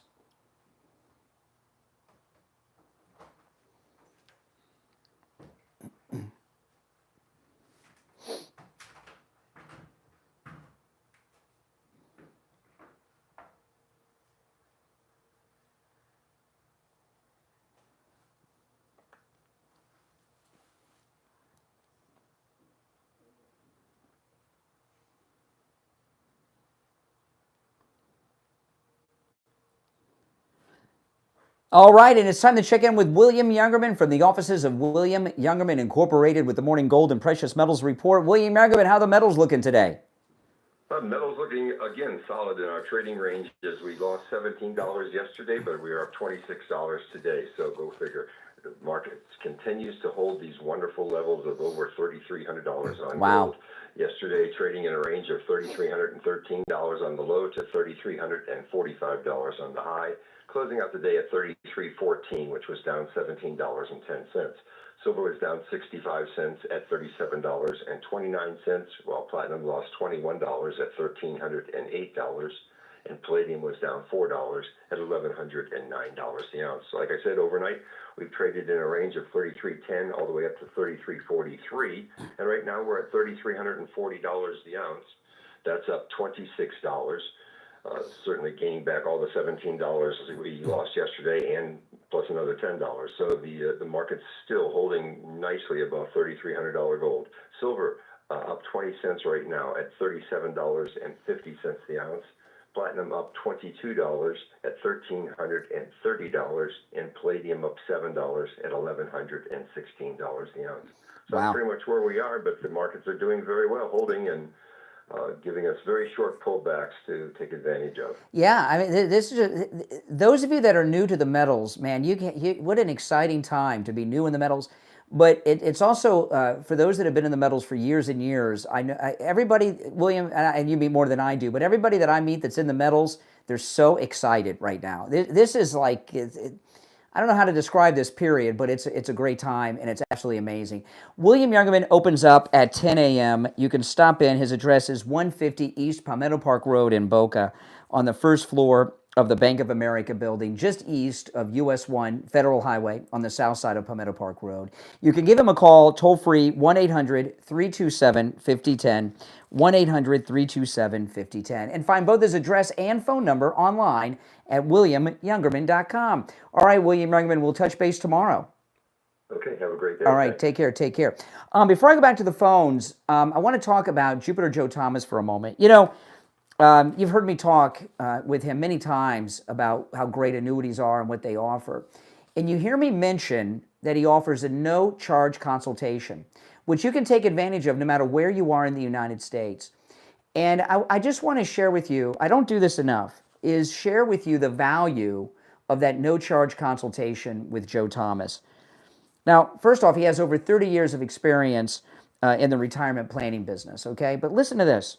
Joe Thomas is a 5-time qualifying member of the $1 Million Roundtable, which is achieved by less than 1% of all financial advisors in the world.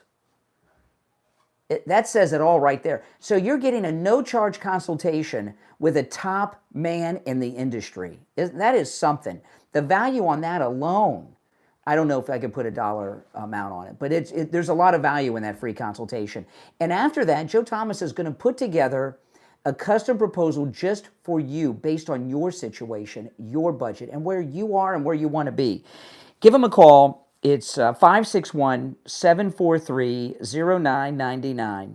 561-743-0999. And if you missed the number, just go to his website. It's easy to remember, jupiterjoe.com. jupiterjoe.com.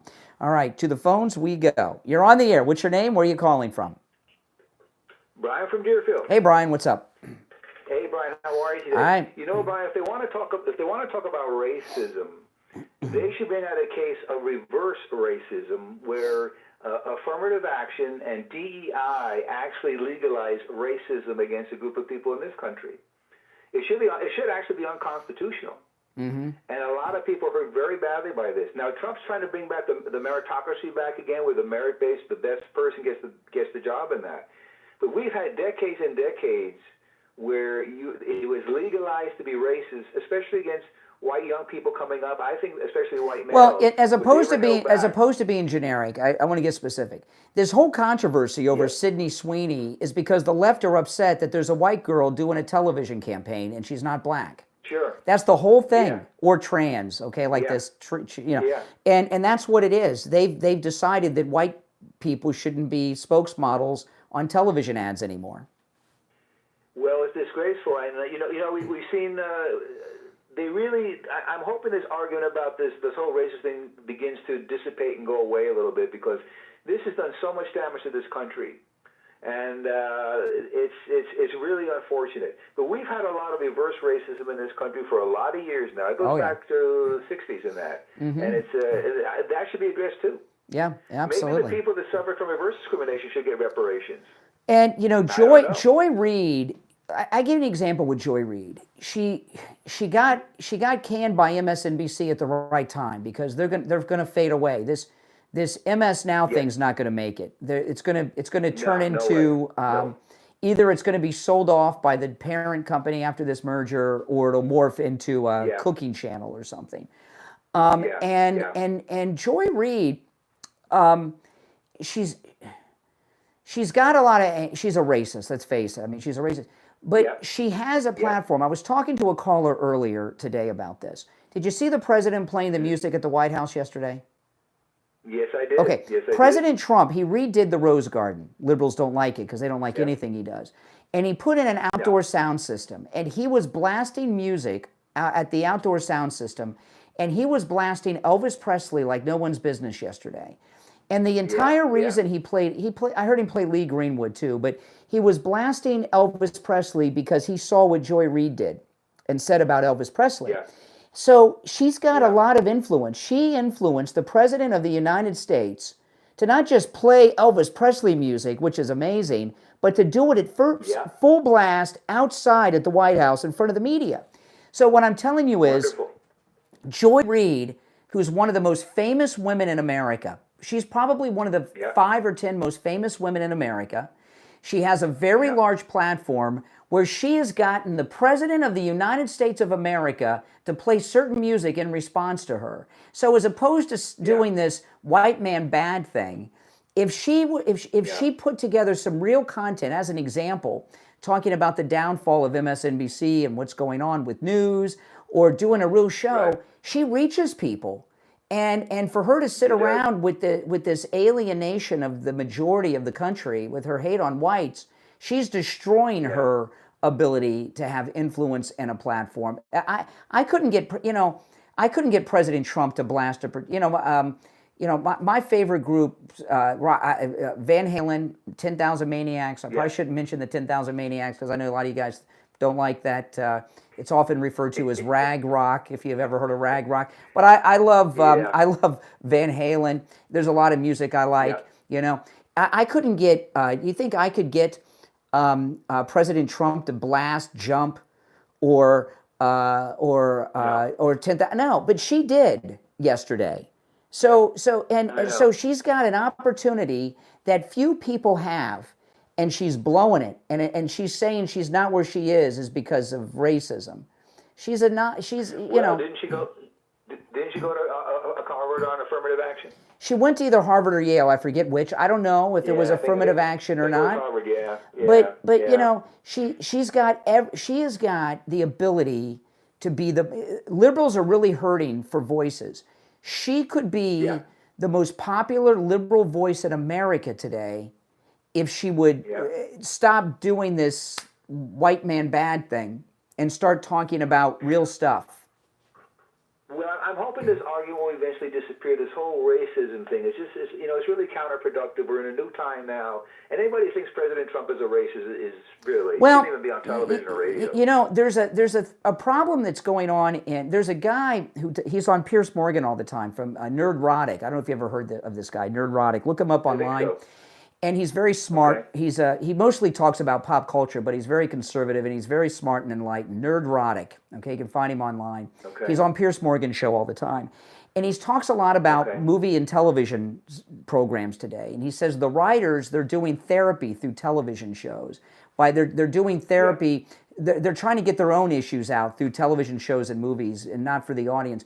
Joy Reid has a lot of anger. Some white person somewhere did her wrong. I don't know if it was some mean white girl or some guy.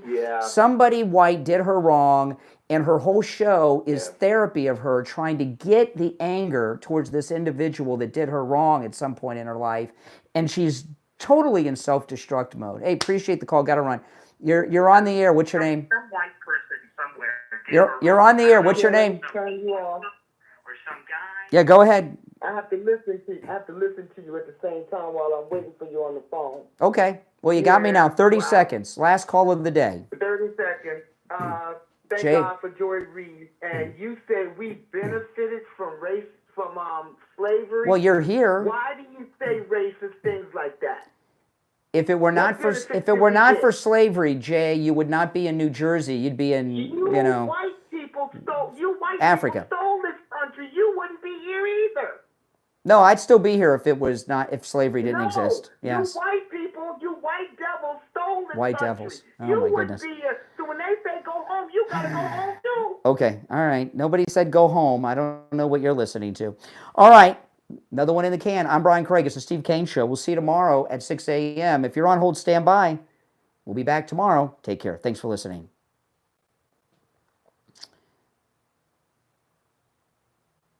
All right, we're clear. Oh, my goodness. I want to mention this story real quick. I did not get to this on the show today. Very good call today, but I want to mention this before we go. This headline, this is in the Daily Mail, and there's variations of this story in every news outlet in the country today. Elon Musk makes major U-turn after promising to upend U.S. politics with a third party, goes all in on Trump's successor, who they're identifying as J.D. Vance. I might talk about this. This might be the main topic on my podcast today. I'll see. I'm going to talk about this briefly here on this stream. We're no longer on the radio. If you want to call in, you can. I'm going to talk for a few minutes here about this. This story is total BS, what's going on with Elon Musk. Elon and his team of Trump haters have realized something. MAGA voters aren't going anywhere. We love Trump. And to try to form a third party is a losing proposition. So what the never-Trumpers are out of power, right? But they're still around, and they're planning to come back after Trump's no longer president. Elon Musk is trying to get back in by supporting a MAGA candidate for president after Trump's term is up. You still can't trust him. This is what the never-Trumpers and the Bush Republicans, the neocons, the Republican establishment are going to try to get in by backing a MAGA candidate to be president after Trump. And they're trying to, and if you notice, they're trying to get a dialogue going that Trump's successor, whoever it is, they're talking about J.D. Vance in this article, but they want to put Trump in a position where he's a lame duck. Like, he's a lame duck. He's not relevant anymore. We're behind this guy.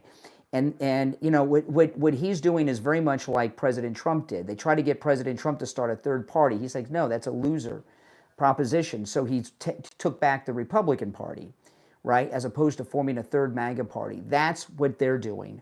So we got to be very careful with Elon and these others and what they're doing. All right, with that being said, my name's Brian. This is where MAGA comes to talk. Thanks, everyone, for tuning in. If you're new, please subscribe. And if you're already subscribed, do me the favor of liking the video and sharing the video on your socials, if you don't mind. Liking the video helps the program find new people. And, of course, if you share on your social, that helps bring new people to the program as well. So if you don't mind doing those things, I would appreciate it. And I'll talk to you next time. Thanks, everyone, for watching.